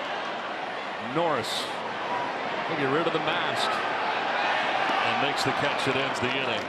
Adrian Gonzalez adds to the Dodgers lead with a home run the other way to left. 3-1 Dodgers.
Flashback, loved this game. By far my favorite moment. May 11th at Chicago, doubleheader sweep of the Cubs. Bethancourt with a solo home run off a none too pleased John Lackey. Brad Hand getting to work in the 8th inning, bases loaded situation, gets out of it, and Fernando Rodney with the saves. 2 saves in 1 day, as it was a doubleheader. And it should be noted, Drew Pomeranz started that game, pitched a scoreless 6 innings, and matched a career high 10 strikeouts. And it was this doubleheader sweep that put a stop to the Cubs' 8-game win streak. Just so unforgettable. Playoff environment. I had never been a part of something like that. Wrigley was shaking. It was absolutely incredible. Thank you very much, Julia. Very, very exciting. Hey, let's not forget Will Myers, Drew Pomeranz, and you know what? You could even say Fernando Rodney going in as a Padre. That's right. As an all-star. I mean, he's going in there because of what he did with the Padres. Yes. Not what he's done with the Marlins. So 3 all-stars, essentially. That's a day for Christian Friedrich as Brett Wallace pinch hits for him here in the top half of the 6th inning. So a 5-inning effort. Will depart on the hook, giving up 7 hits, 3 runs, including the home run this last inning to Adrian Gonzalez. Walked 1, struck out 7. Wallace, this is the capacity that he was so good at last year. Has been doing this most of the time this year. Now lately, he's pinch hitting coming off the bench after a series of starts at third base when the Padres went through all of their DL situations. And since the return of Yangervis Solarte, the starts have been few and far between for Brett Wallace. So Pitch hitting, doing what he does best here. Down the count this time, 1-2, leading it off in the 6th inning.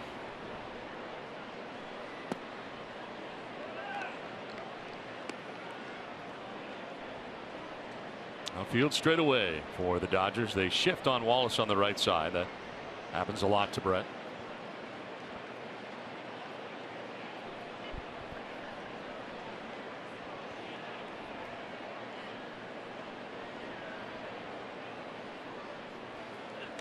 Swinging a foul tip into the catcher's mitt for strike 3. 10 strikeouts today for Kenta Maeda. Well, Brett Wallace likes the fastball, but that doesn't mean that Maeda can't throw the fastball. He's been throwing the fastball up quite a bit. One that sticks out is the strikeout to Derek Norris earlier in the game, and he gets Wallace on the high fastball as well. One down here in the 6th inning brings up Melvin Upton Jr. 0 for 2. Struck out swinging in the 1st, looking in the 3rd. Another strike. This one over the inside corner. 2nd and 3rd time through, a little bit different for Maeda, and the Padres hoping 3rd time through be along the lines of what it's been in the past. 354 opponent batting average against Maeda. And Upton starts that 3rd time through here with 1 out in the 6th inning.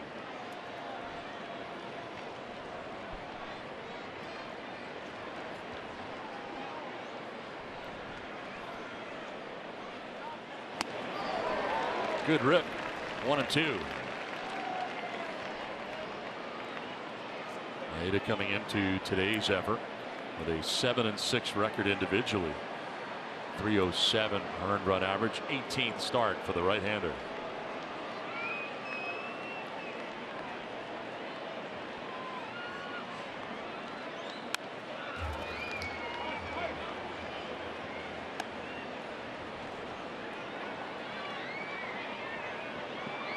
.07 ERA. 16th in the National League earned run average. Opponent batting average. .225 coming in.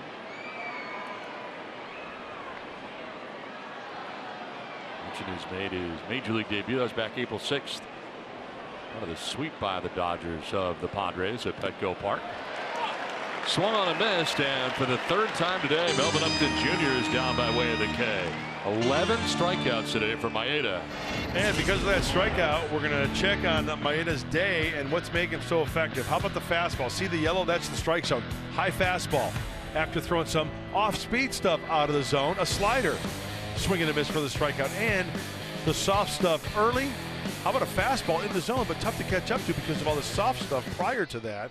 That's what's just called pitching 101. 2 down here in the 6th inning. Will Myers takes strike 1. So the Padres have 2 hits. Dickerson's single to center field in the 2nd inning. Norris's home run to left field in the 5th. Those are the only base runners today for the Padres.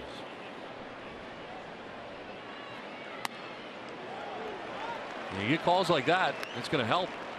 He's been getting that outside corner. Yeah, that's off the plate. Rob Drake has a play today for Love the Drake. umpires. Love the Drake. Thought Mark Carlson was your favorite major league umpire. He is. He's from my hometown. That's why. Joliet. That was just a Seinfeld reference. You need to get out more. Be more well-rounded. I would say roughly from a knowledge standpoint, not a physical standpoint. I'm not a smart man. That's clear. Yeah, but I would say that 2/3 of your references fly right over my head. This one fouled off to the right out of play. As long as one person out there knows what you're talking about. Knows what I'm talking about, it's all good. You think Dick Enberg knows what you're talking about half the time? No. I don't either. That's okay though. It's all right. It makes you you. You are mud.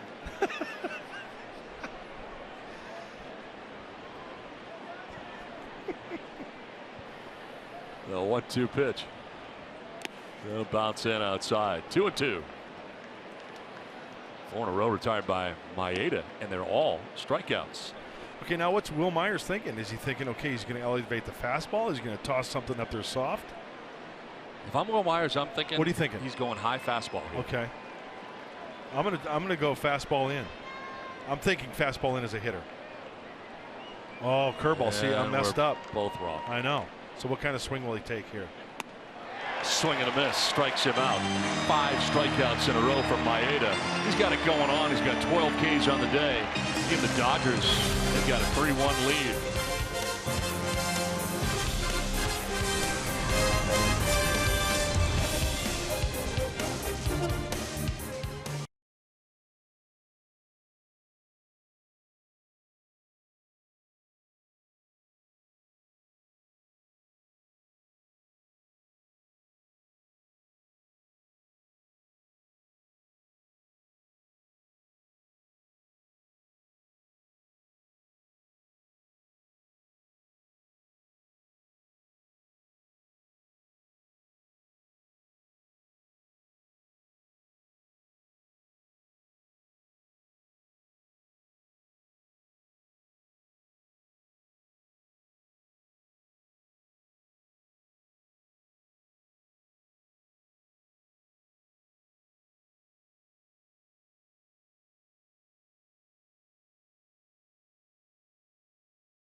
Dodgers lead the Padres 3-1. Hey, David Ortiz, Bryce Harper, Mike Trout, and all of baseball superstars. Will Myers, Drew Pomeranz.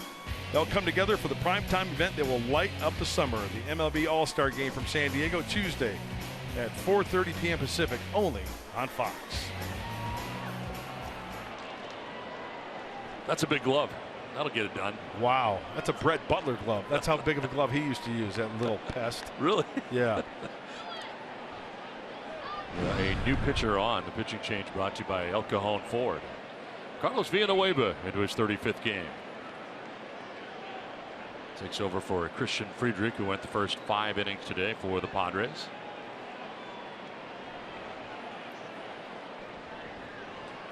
You know, kind of like Maeda, Carlos Villanueva doesn't throw hard. He's got to hit his spots as well. Got to stay out of the heart of the zone. And the last 3, especially the one in Baltimore, that was a rough one for Carlos. But you know what, though, he's so good about just erasing his last outing, just trying to give you innings. That's the mentality of a reliever. On the other side, Maeda, 86 pitches deep in his outing, 12 strikeouts, most by a Dodgers starter other than Kershaw this year. 1-1 pitch, a strike over the outside corner. Yasmani Grandal, 2 for 2 in this game, 8 for 10 in the series.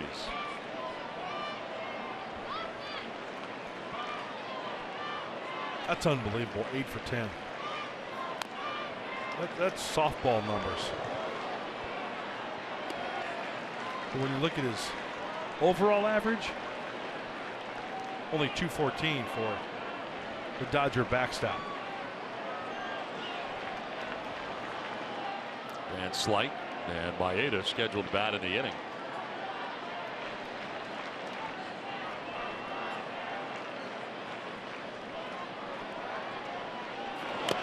Swing and a foul tip held onto by Norris, and striking out is Grandal. So Villanueva gets him for the first out here in the 6th inning. Scott Van Slyke. Is this the fastball from Villanueva? You betcha. Away and working underneath it is Grandal for the K.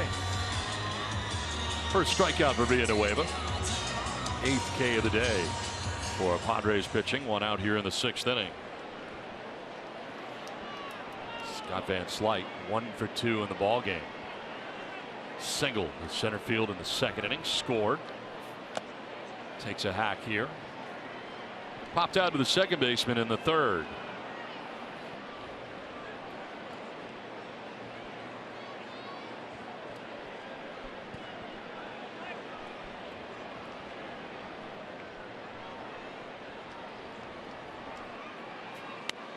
I wish a happy birthday a day late to the radio voice of the San Diego Padres, Ted Leitner. Oh, that's right. Teddy Fresh, birthday. Yesterday was his birthday. I worked with him, and I had no idea that I was working with him on his birthday.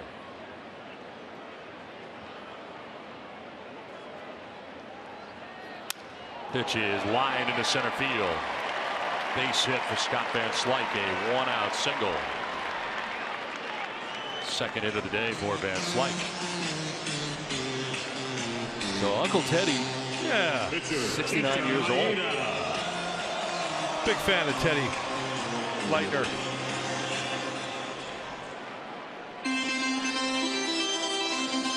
I'd like to draw Teddy a cake. There he is. Happy birthday, Uncle Teddy. I don't know if I could put 69 of them on there, but happy birthday, Ted. Blow him out. That ball is crushed.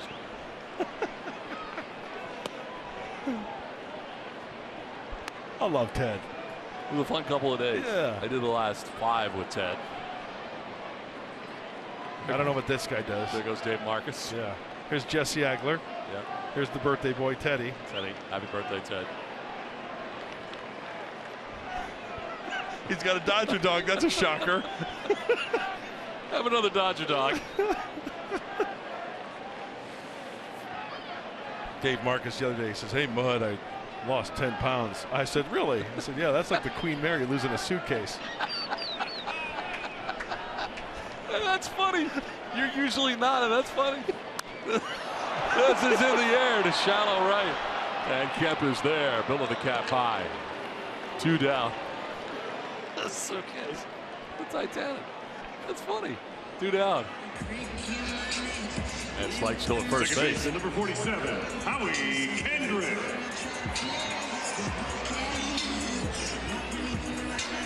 Howie Kendrick coming up. Action in the pen, Brad Hand. You know, it gets hot down in that bullpen. There's not a lot of air movement down there, and you're kind of enclosed from every angle. Well, right in the direction of the sun. Yes. Right? You see the shadow of Brad Hand right directly behind him. Like you said, Don, that's right in your eyes.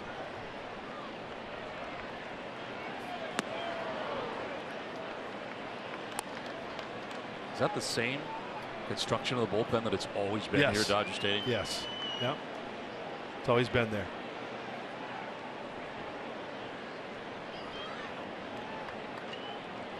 Two outs. Van Slyke at first. 0-1 the count to Kendrick. Rumor has it that I think it was the 77 or 78 World Series Yankees Dodgers here. Rich Gossage was warming up in that bullpen. And you know how it's got that gate? Well, Goose was kind of wild at times, right? Yep. One got away over the gate, and it rolled all the way into the Dodger dugout. Wow. He threw hard.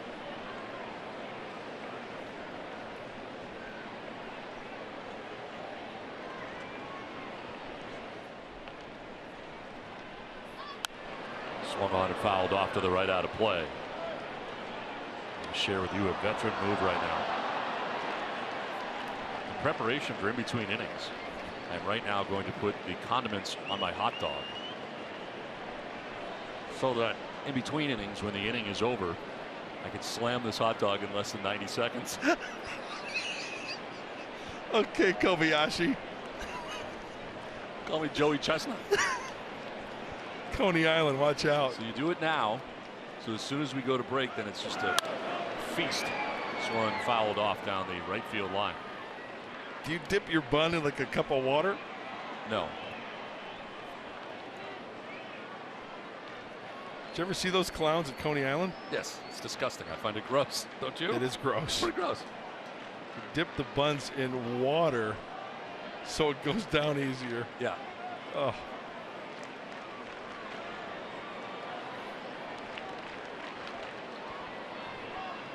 1-2 to Howie Kendrick. And a ground ball softly towards third base.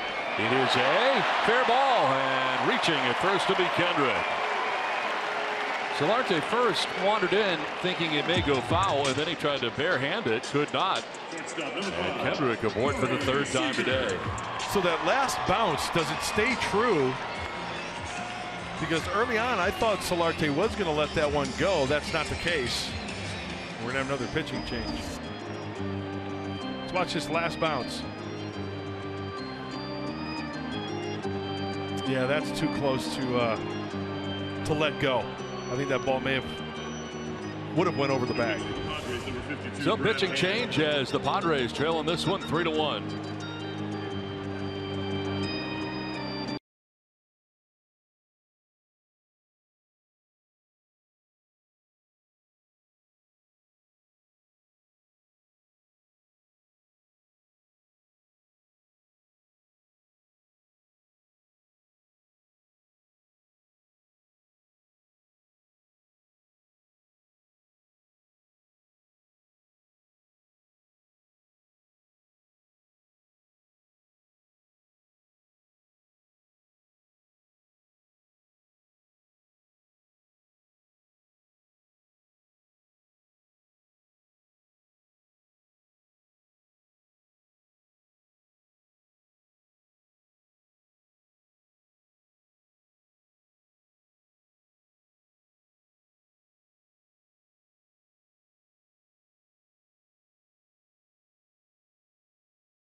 San Diego presents Padres Baseball, brought to you by Kaiser Permanente. Thrive. By Petco, your complete pet store. And by your San Diego County Lexus dealers.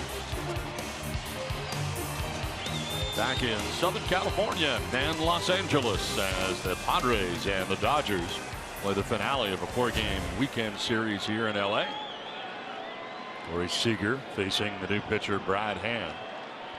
Runners at first and second, and fouled back for strike one. Well, left-handers off of Brad Hand are hitting 145 as Brad enters his 43rd game. He's having one heck of a year. And then you have to check the other side of the ledger. Corey Seager in his all-star first half, he's hitting 239 off of left-handers. And collectively, a 298 average going into this game for Seager.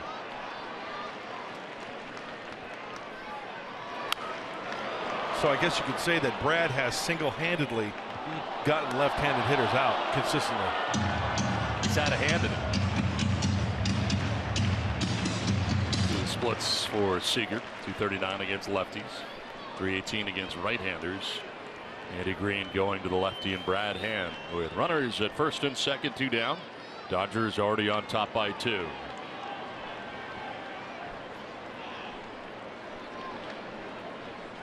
Swing and a miss, and Seager strikes out. Great job by Hand. Pitching change makes all the difference, and Hand able to strike out Seager to end the inning. We played 5.5. Dodgers have a 3-1 lead.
Corey Seager driving in.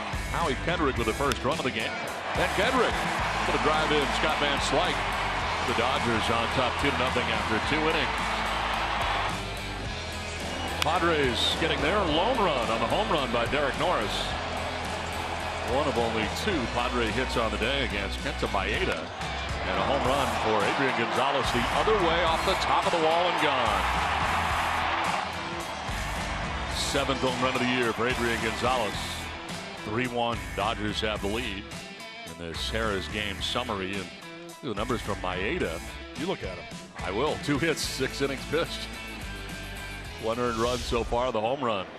Just haven't been able to figure out the right-hander. And with the way the offense has been on this road trip going back to Arizona, even in Friday's game, 10 runs for the Dodgers, 6 and still losing that game. But a lot of offense, but not this afternoon.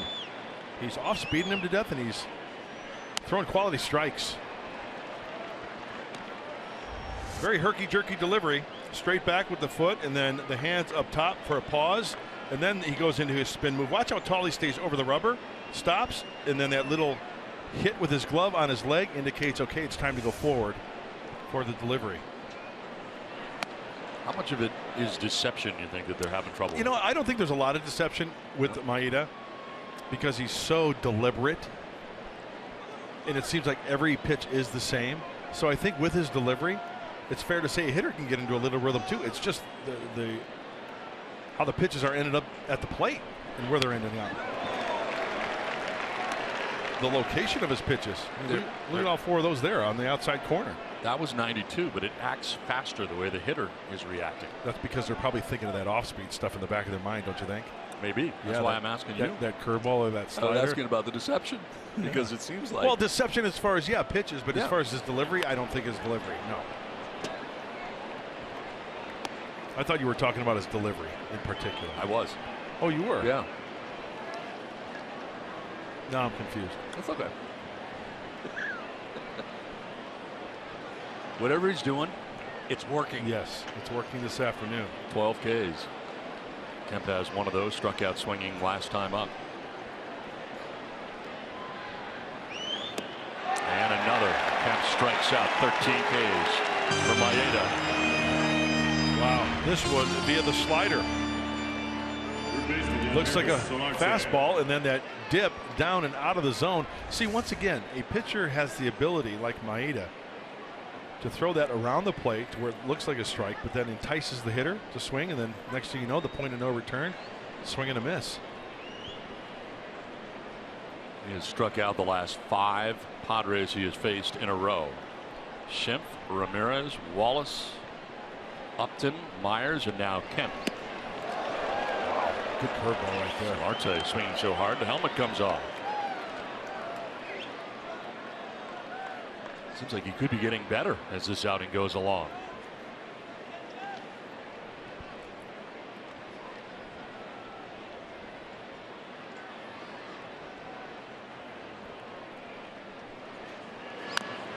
Oh, 0-2. Yeah, I've noticed Maeda with the watch the bill of his cap. Hey, what's going on there? A little bit of junk up there. He's got some substance up there.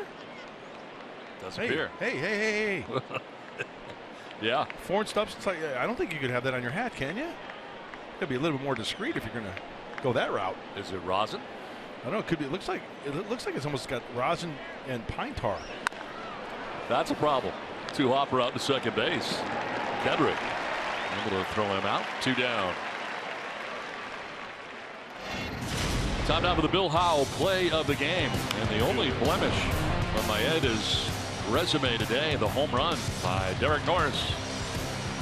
Padres catcher collecting his 12th home run of the year.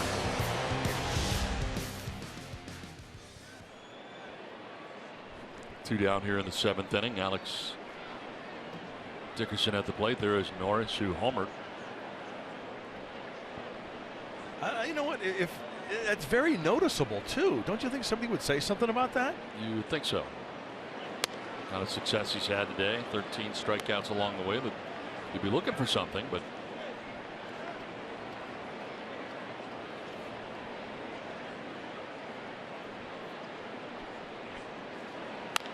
on the ground to first base. Adrian Gonzalez going to need help. Maeda's there, and he comes down on the bag for the out. 3-1 on the putout. 7th inning stretch. It's 3-1 Dodgers.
Team in general has fought hard. I think the clubhouse has been positive and upbeat. I think guys give it every day on the field.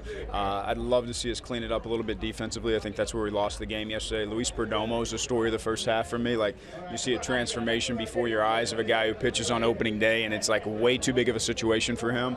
It's a guy who's pitching in Dodger Stadium in front of 40,000 people, and it's no longer too big, and he's throwing the ball really well. So he's been great. Ryan Buchter's been great. Will Myers has turned into an all-star. Drew Pomeranz has. There's a lot of bright sides. Obviously, the record isn't where we want it to be. We'll keep fighting to get better at that. Well, you certainly can't even argue for 1 second the amount of fight and aggressiveness that this team has showed during the first half. And I had asked Andy Green to kind of evaluate the first half and what it's been like for him. And so there you just heard it. Obviously, Perdomo for him being the story of the first half. What's been the story of the first half for you guys, in your opinion? The offense later. Yep. Early on, it wasn't there. There was a point in time, Julie. Gosh, it must have been. It was that stretch where they were scoring over 6 runs a game. Yeah. And that was the story throughout baseball. But the pitching just was. It's been kind of like that. Consistently inconsistent. I think it's a good way of putting it for the Padres this year. My favorite would have to be Will Myers. I think heading into spring training, everybody hoped Will Myers would be able to stay healthy. Never played more than 88 games in any regular season and been healthy. So you really couldn't see what he could do during the course of maybe a full year. And we're seeing him right now at what everybody thought he would be. He is right now and more. And that has been so much fun to watch. He's such a great guy. Can't wait to watch him play in the All-Star game. And I just hope as a fan, because I've seen a lot of Padre baseball, but you know, this hole that they dug themselves into, because when they go into today's game, 17 half games out of first place. I want to see more consistency out of the gate to where maybe the All-Star break, whenever it is, that they're only a handful of games out. 4.5 games out. 3, 6, under 10, So a lot of head-to-head matchups. The Giants on top. These Dodgers. Popped up foul off to the right, out of play. How about these couple of left-handers, Brad Hand and Ryan Buchter? That's been huge. Never saw that coming. Yeah. Didn't know what to expect from Buchter at all. And he has been an enormous part of the bullpen during the course of the year. Perhaps the most consistent with Rodney traded away. I will agree, though, with the skipper. They got to clean up the defense, though, and yes, because you become exposed really quickly. Little check swing liner. It's caught by Will Myers. Nicely done. Now, first time today the Turners made contact after striking out 3 times. Little check swing liner, and Myers reels it in. First baseman number 23. Look at the big fella and the athleticism going to his left. Big out for Brad Hand and the Padres.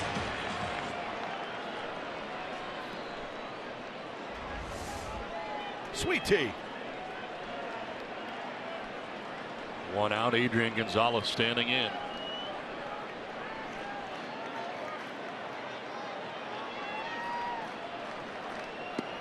You know, one thing about Will Myers, his hands are enormous. Oh my gosh, it's like so strong. It's like, you know, it's like putting a brick in your hand. Like yeah, shaking his hand. It's unbelievable. It is.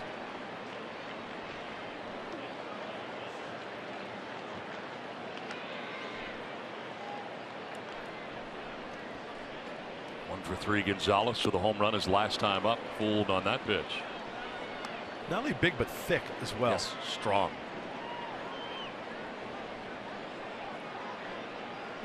Wish him well on the home run derby as well.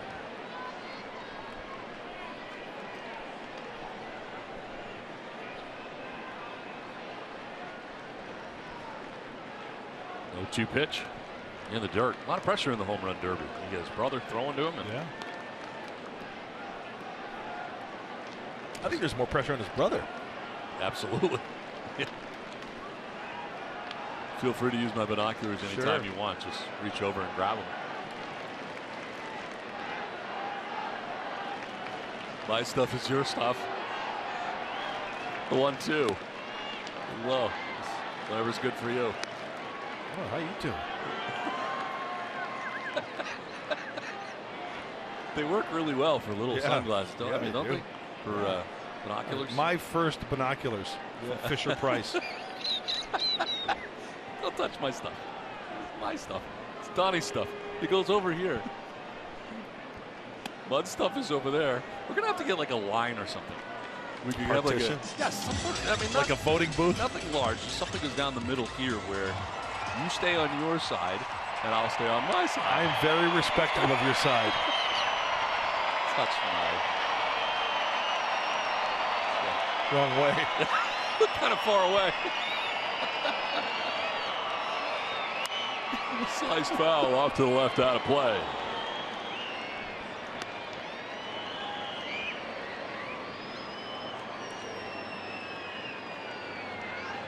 Gonzalez reached on a fielder's choice in the first, struck out in the third. A home run in the fifth.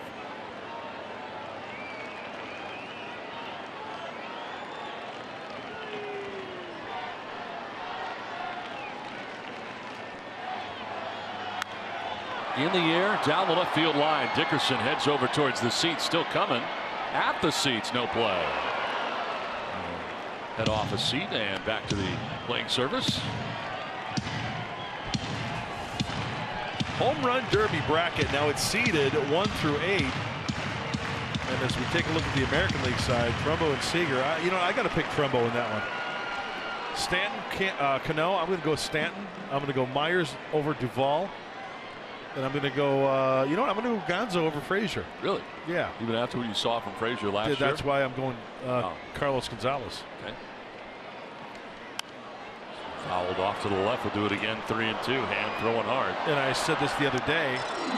I'm going Will Myers to erase the trophy at the end of the Derby. Okay. Home run Derby champion. Hope you're right. Who do you got? Or do you... Well, I'm rooting for Will, so I'm going to have to say Will. Okay. I don't want to pick somebody else and then root for somebody else while I'm watching. On the ground left side. Ramirez can't pick it cleanly, and reaching at first base is Gonzalez.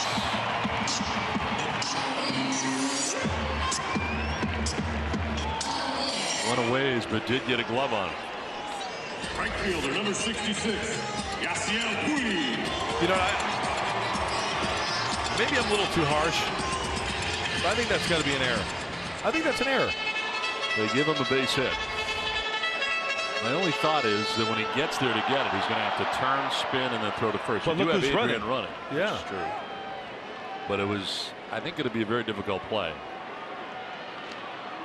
Gonzalez has a base hit, second hit of the game. 1 out, 1 on. Yasiel Puig, the batter.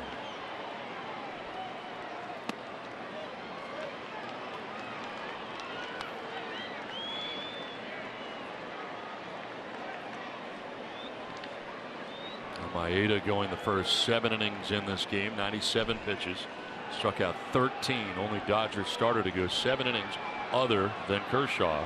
Said Scott Kazmir did it back on May 14th, so it has been a while.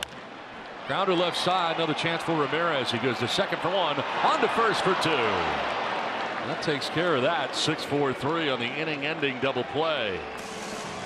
We head to the 8th. 3-1 Dodgers.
Here to the top of the 8th inning. New pitcher on for the Dodgers, the veteran right-hander Joe Blanton, into his 43rd game of the year. He's been good.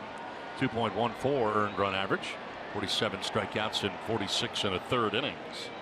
It's hitting 163. The lefties are 133. The right-handers, and it's a right-hander in Derek Norris who leads it off here in the 8th. Norris struck out swinging in the 2nd, and a home run in the 5th. His 12th home run of the year. Only blemish really for Maeda today, the starter for the Dodgers, who went the first 7 innings through 97 pitches. Maeda 2 hits, 1 run, the home run by this guy Norris. Didn't walk anybody and struck out 13 along the way.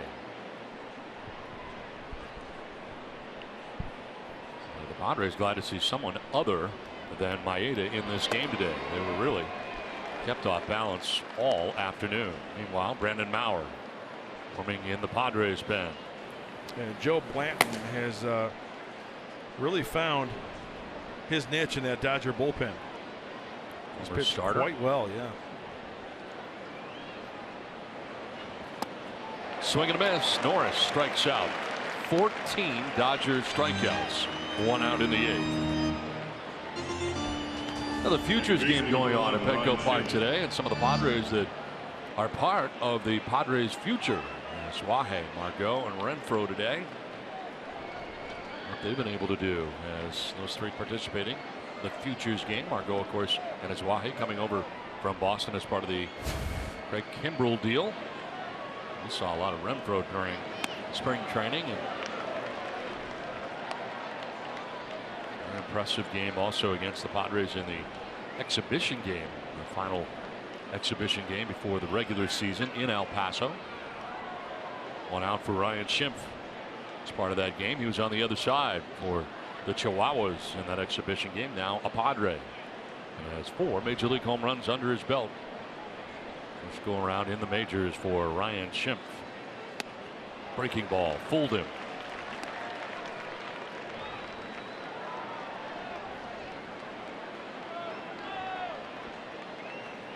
Nine in a row now retired by Dodgers pitching.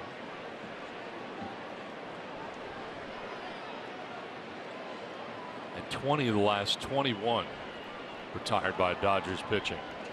Most of that by Maeda. Not going is Schimpf on that. It's 1-2.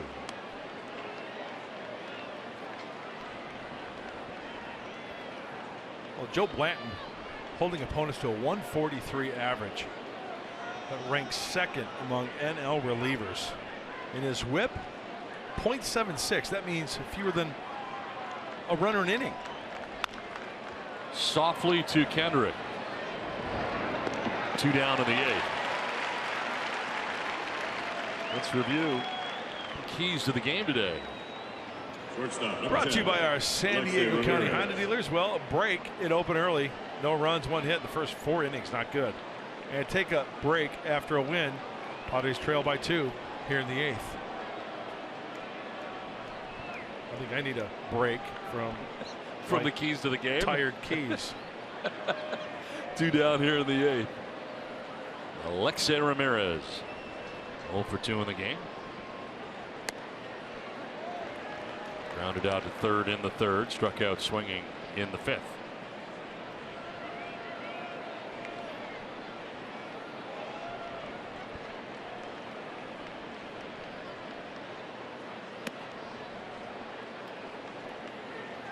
Ten in a row now retired by Dodgers pitching. There's Christian Bethencourt's come out on deck to bat in the pitcher's spot.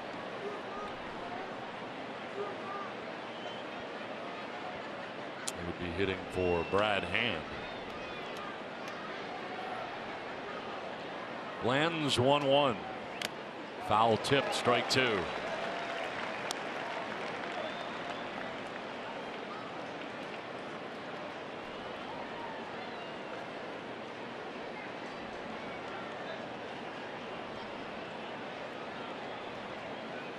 that's a great day in the big leagues for Maeda, isn't it? Unbelievable. No walks. 13 Ks.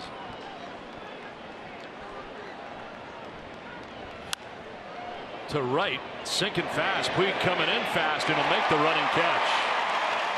A 1-2-3 8th inning for Joe Blanton. It's a 3-1 Dodgers lead. Nice play by Puig.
3-1, Dodgers have the lead as the Padres move on to their 4th pitcher of the day.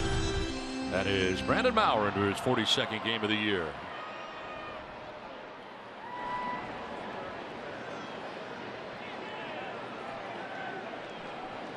Maurer takes over for Brad Hand. And a pitch in there to Trace Thompson for strike 1.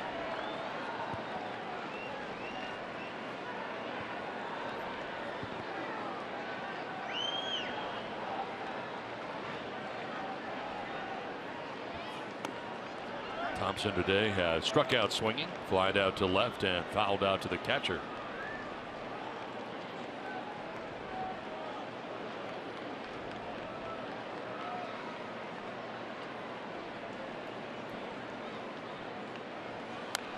One pitch fouled off to the right, and it's a ball and 2 strikes now.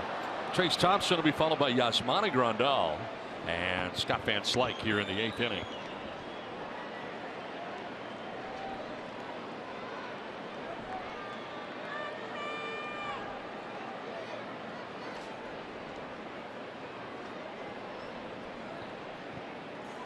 Swing and a miss, and Maurer strikes out Thompson for the first out of the 8th. This is a power slider from Maurer after throwing a fastball. My goodness. Short, tight break, good tilt.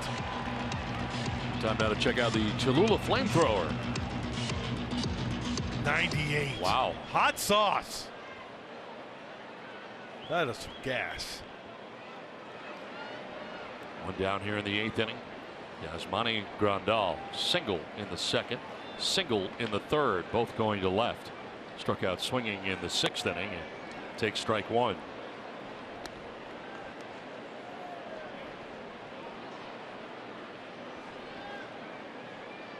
Friedrich on the hook. He started today for San Diego. 5 innings, 7 hits, and 3 runs. Walked a batter, struck out 7. Friedrich came in individually at 4-4 on the year, so on the hook for his 5th loss. So look ahead to the top of the 9th inning, pitcher spot, followed by Upton and Myers. Anybody gets on, Matt Kemp will have a chance. 2-run lead right now for the Dodgers as they bat in the Dodgers half of the 8th inning.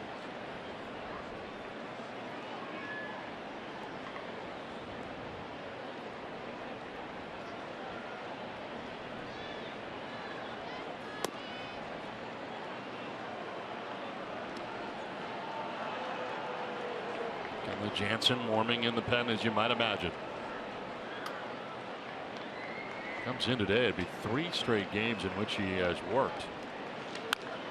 To right field. Kemp going back, still going. He'll get there. Makes the catch at the edge of the warning track for the 2nd out of the 8th. It's time now for greater coverage of baseball, brought to you by T-Mobile. After the All-Star break, the San Francisco Giants will be in for 3 Friday, Saturday, and Sunday. Buster Posey looking at his last 9 games. Brandon Belt and Brandon Crawford all coming in as the Padres will have a chance to play the 1st place San Francisco Giants atop the National League West. Chance to go head-to-head. And then the Padres are back out on the road. St. Louis, Washington, and Toronto after a very quick 3-game homestand. Scott Van Slyke, a couple of hits today, both singles to center.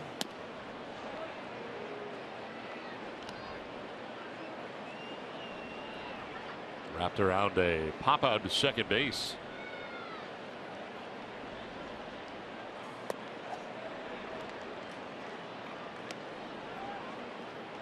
So Friedrich for 5. He gave up the 3 runs the Dodgers have.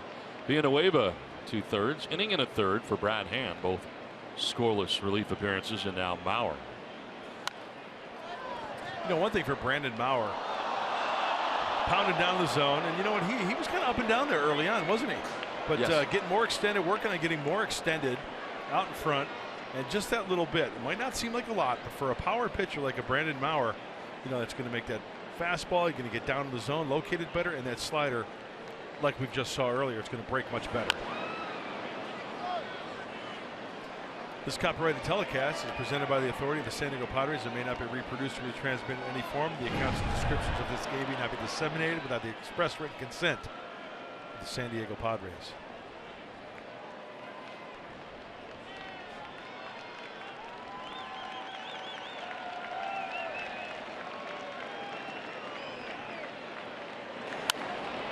Popped up, foul ground. Norris coming on back.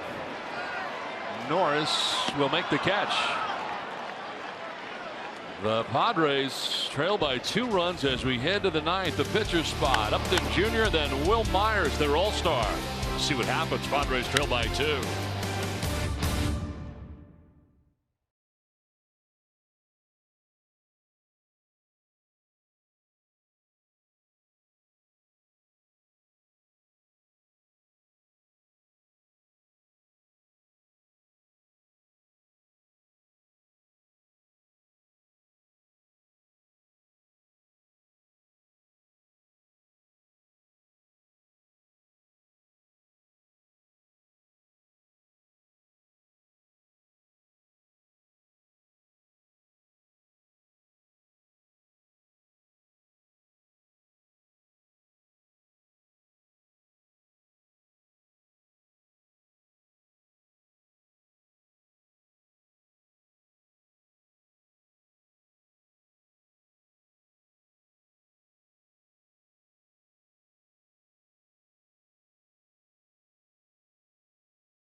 Of the game, and it is without question Kenta Maeda. 7 innings, 2 hits, a run. The home run by Norris didn't walk anybody and struck out 13 Padres on the day.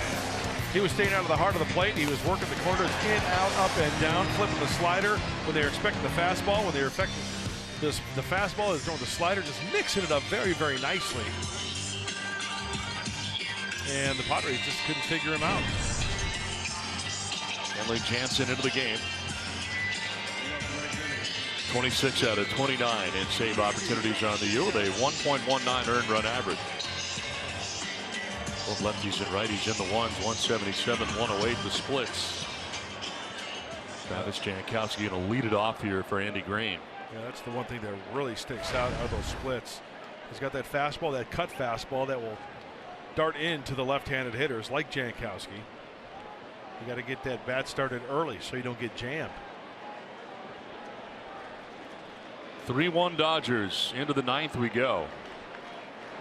And Jankowski takes strike 1.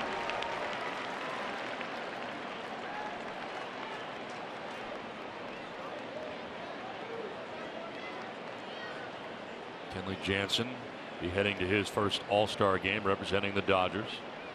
4th in the National League with those 26 saves so far in the year. 3rd in earned run average among National League relievers.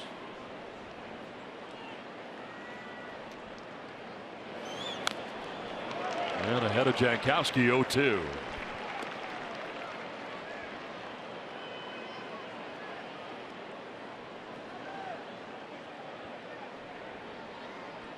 Upton, Myers, and if anybody gets on, Matt Kemp will have a chance in this Padres 9th inning.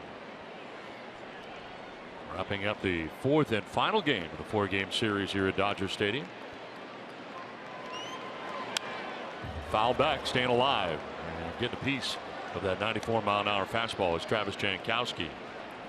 Upton on deck for the Padres here in the 9th.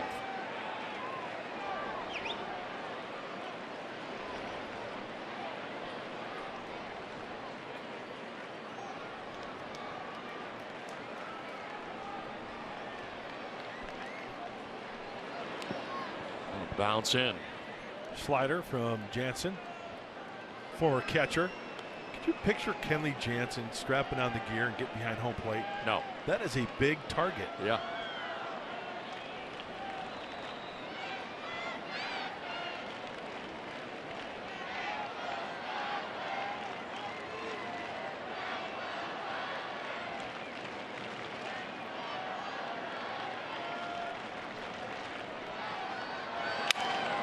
In on the hands and grounded softly to short. Seager's throw is going to be low, and safe at first is Jankowski.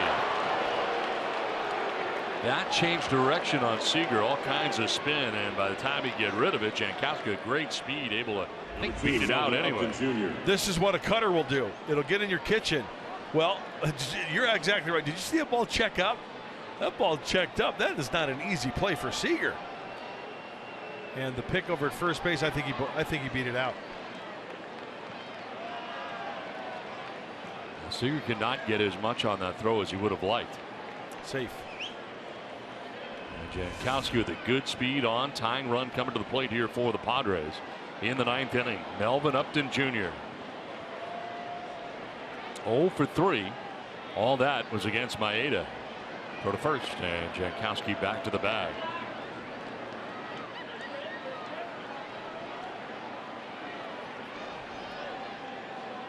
"13 strikeouts today for the Dodgers starter. 3 of them belonging to Melvin Upton Jr. Went twice swinging, once looking. Takes a strike, showing bunt.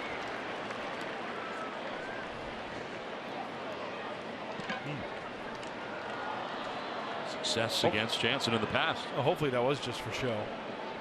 I mean, he can run into one and tie this game up. We're talking about the size of Jansen. He's listed at 6'5", 270 pounds.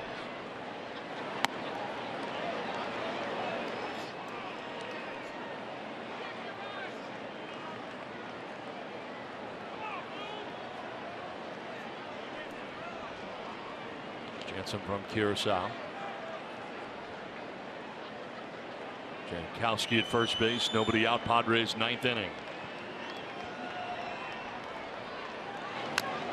Foul back, 1-2.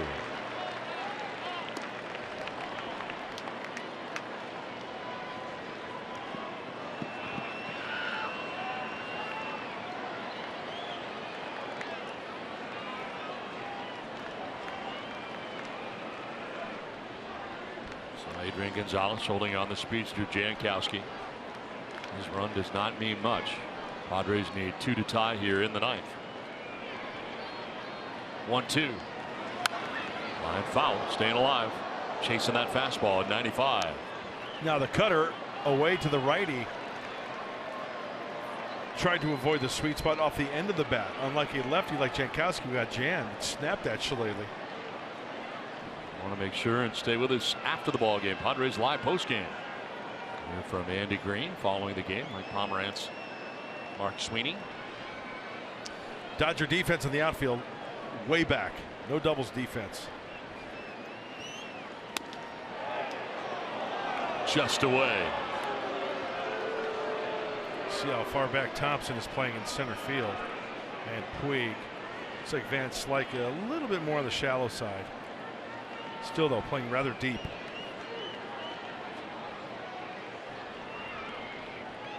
So Myers waiting on deck. Nobody out here in the Padres 9th inning.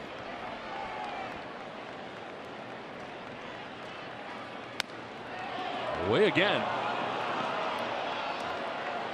Everything away. Full count. Good battle going on. Kenley Jansen, Melvin Upton Jr.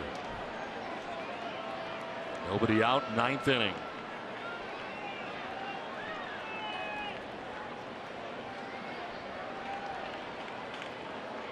Jankowski getting that lead at first base.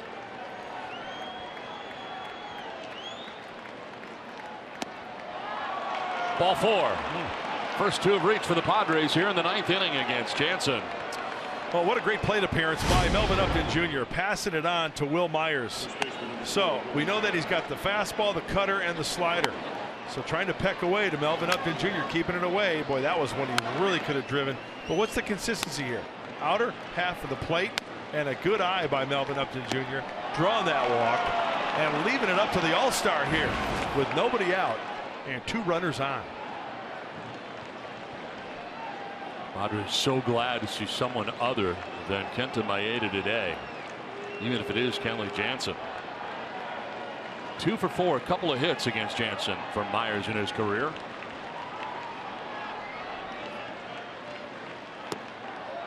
Ball 1. Myers today has struck out swinging, fly to right, struck out swinging again, but all of that was against Maeda. Jankowski at second, Upton at first, nobody out in the Padres' 9th inning.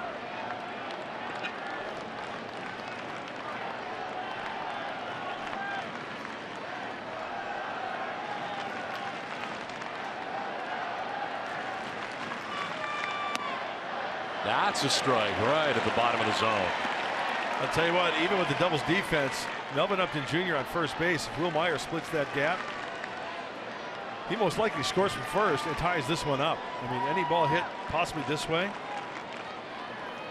Trayce Thompson playing on the first base side of second base, so a longer way to run. But remember, if hit to right, that good arm of Yasiel Puig.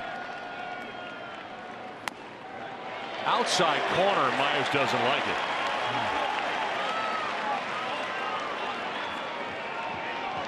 Few words for Rob Drake.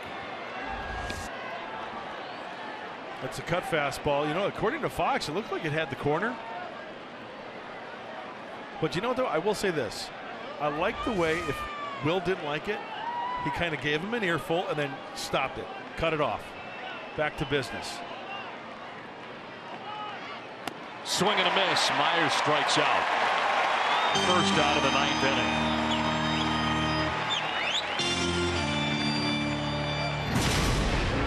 Well, it seems like the MO for Kenley Jansen late here, keeping the ball away. Once again, a lot of cutters.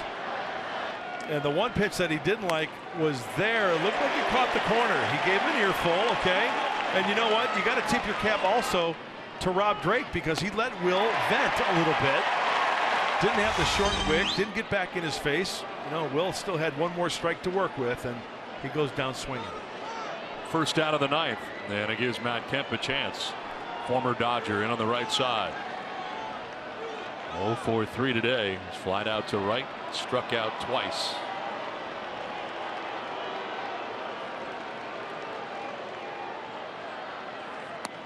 Strike 1. That strikeout by Jansen of Myers. The 15th strikeout of the day for Dodgers pitching. 13 for Maeda, 1 for Blanton, 1 so far for Jansen.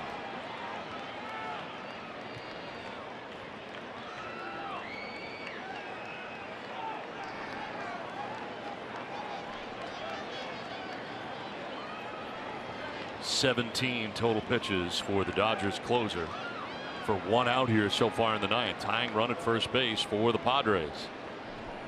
And Jansen going back and forth with Grandal, now wants to talk to him directly. You know, Don, to put that in perspective regarding the strikeouts, 28 at-bats for the Padres this afternoon, 15 strikeouts. Over half. They had only 2 base runners through the first 8 innings. They have 2 here in the 9th inning against Jansen.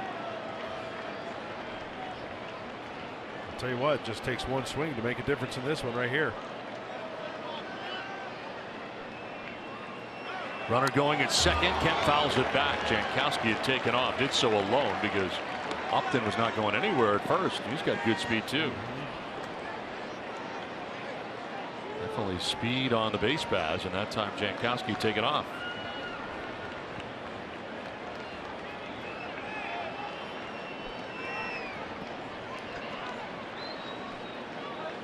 So Kemp down 0-2.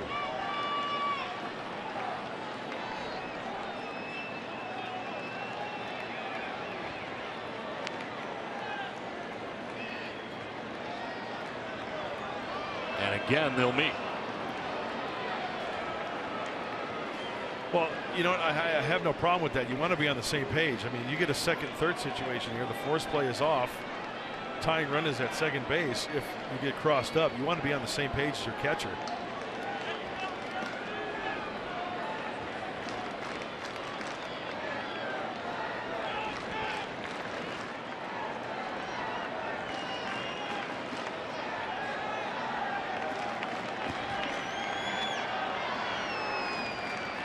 0-2 pitch.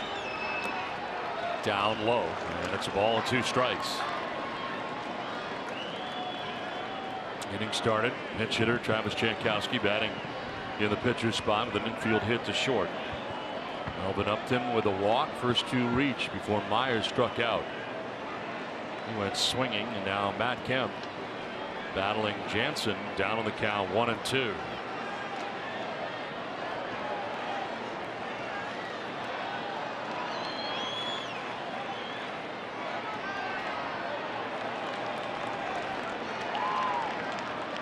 th pitch coming up for Jansen with 1 out in the 9th. Good secondary leads. You mentioned that speed of both at first and second. A ball in the dirt that scoots away. It's a free 90 feet for Jankowski and Upton.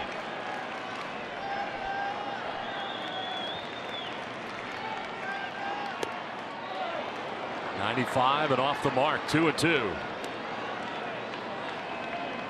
Jansen, 36 of 39 appearances have been scoreless. You know, I think with the way Jansen is throwing, he's keeping the ball away, right? And when Matt Kemp has got it going, where's his power? Right center field. Boy, if he can get a pitch that's up, a cutter, maybe belt buckle high, and send it that way. Because the majority of the pitches have been away, away, away to the right-handed hitters.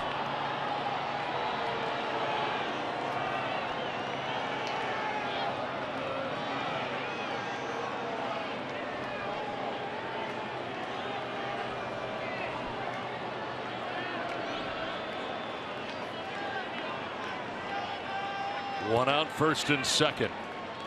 2-2 pitch to Matt Kemp. Foul back to the screen. So Jansen's been right at the 95-mile-an-hour mark with the velocity.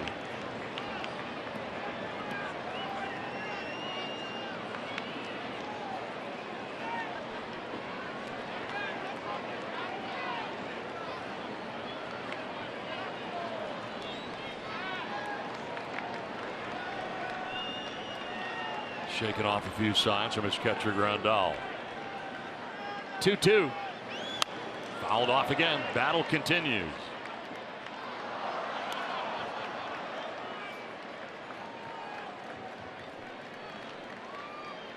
You know, Don, talking about the cutter and the fastball of Kenley Jansen. You know, as a hitter, I know Mark Sweeney talks about this quite a bit. With the way Jansen's been throwing, you can pretty much cut the strike zone in half of Jansen, right? And very rarely does he come in that part of the plate. So all you're worried about is what's out there. Yeah, and he doesn't really throw that breaking ball, that curveball, much for a strike, so you can eliminate that from your. See, in fact, look at the pitches here on the Fox tracks. Everything's middle or middle away.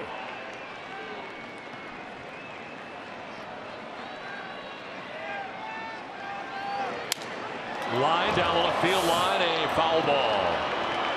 And a broken bat.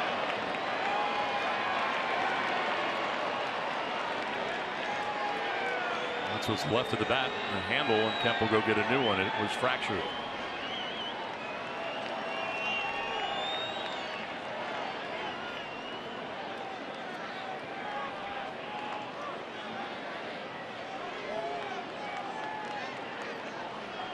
Seven pitch at bat to this point for Kemp. Good battle.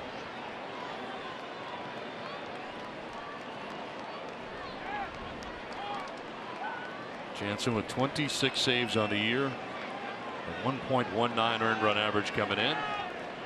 Gave up an infield hit, a walk. He struck out Myers. Now he's dealing with Kemp. 2-2 pitch. Swung on and missed. Got Kemp first time he's come in. Down and in, and it's back-to-back Ks for Jansen. Good call, Don. After what we were just talking about, away, and how Kenley Jansen throws that curveball, he throws that slider, that cut fastball away. There's the curveball that really doesn't have a lot of success throwing strikes with. So after peppering it away, there's another one down, maybe the heart of the plate. There's the broken bat, foul ball. And then what do you know? Sets up inside a running fastball to get Matt Kemp for the strikeout. 2 outs, 9th inning. Rick Honeycutt out there, the pitching coach for the Dodgers, as they prepare to deal with Yangervis Solarte.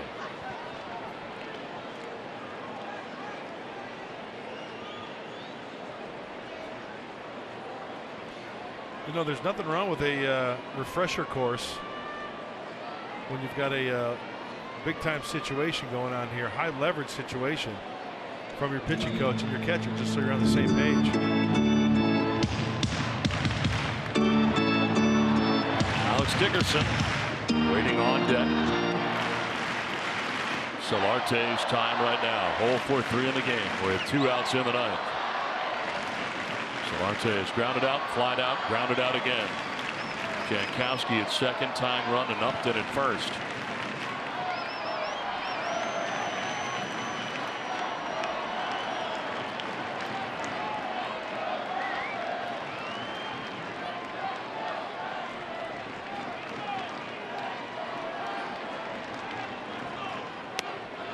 Strike 1. Looks like he got a call.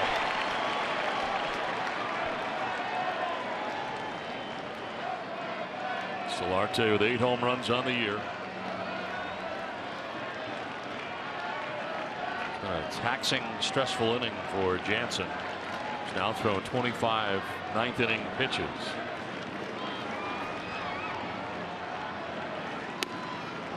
Ball 1.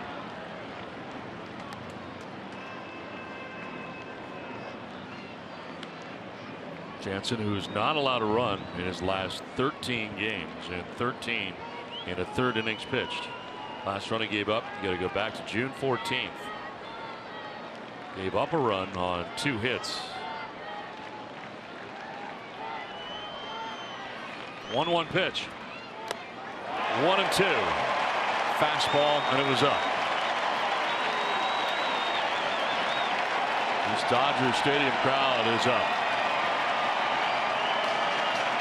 With 2 outs and 2 strikes. 42,801 on hand today. Day baseball from Chavez Ravine.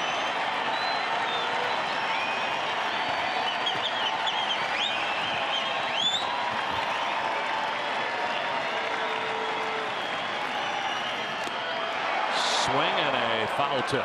Got a piece. They're going back up there again.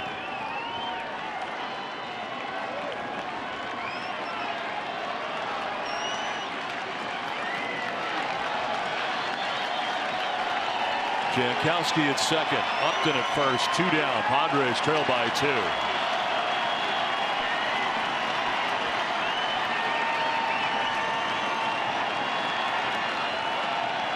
The 1-2 pitch swung on and fouled back to the screen.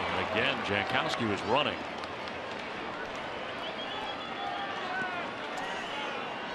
Well, he's going to score on a base hit anyway, but when you look at Justin Turner, you know, his run doesn't mean anything, right? 3-1, winning or tying runners on first base.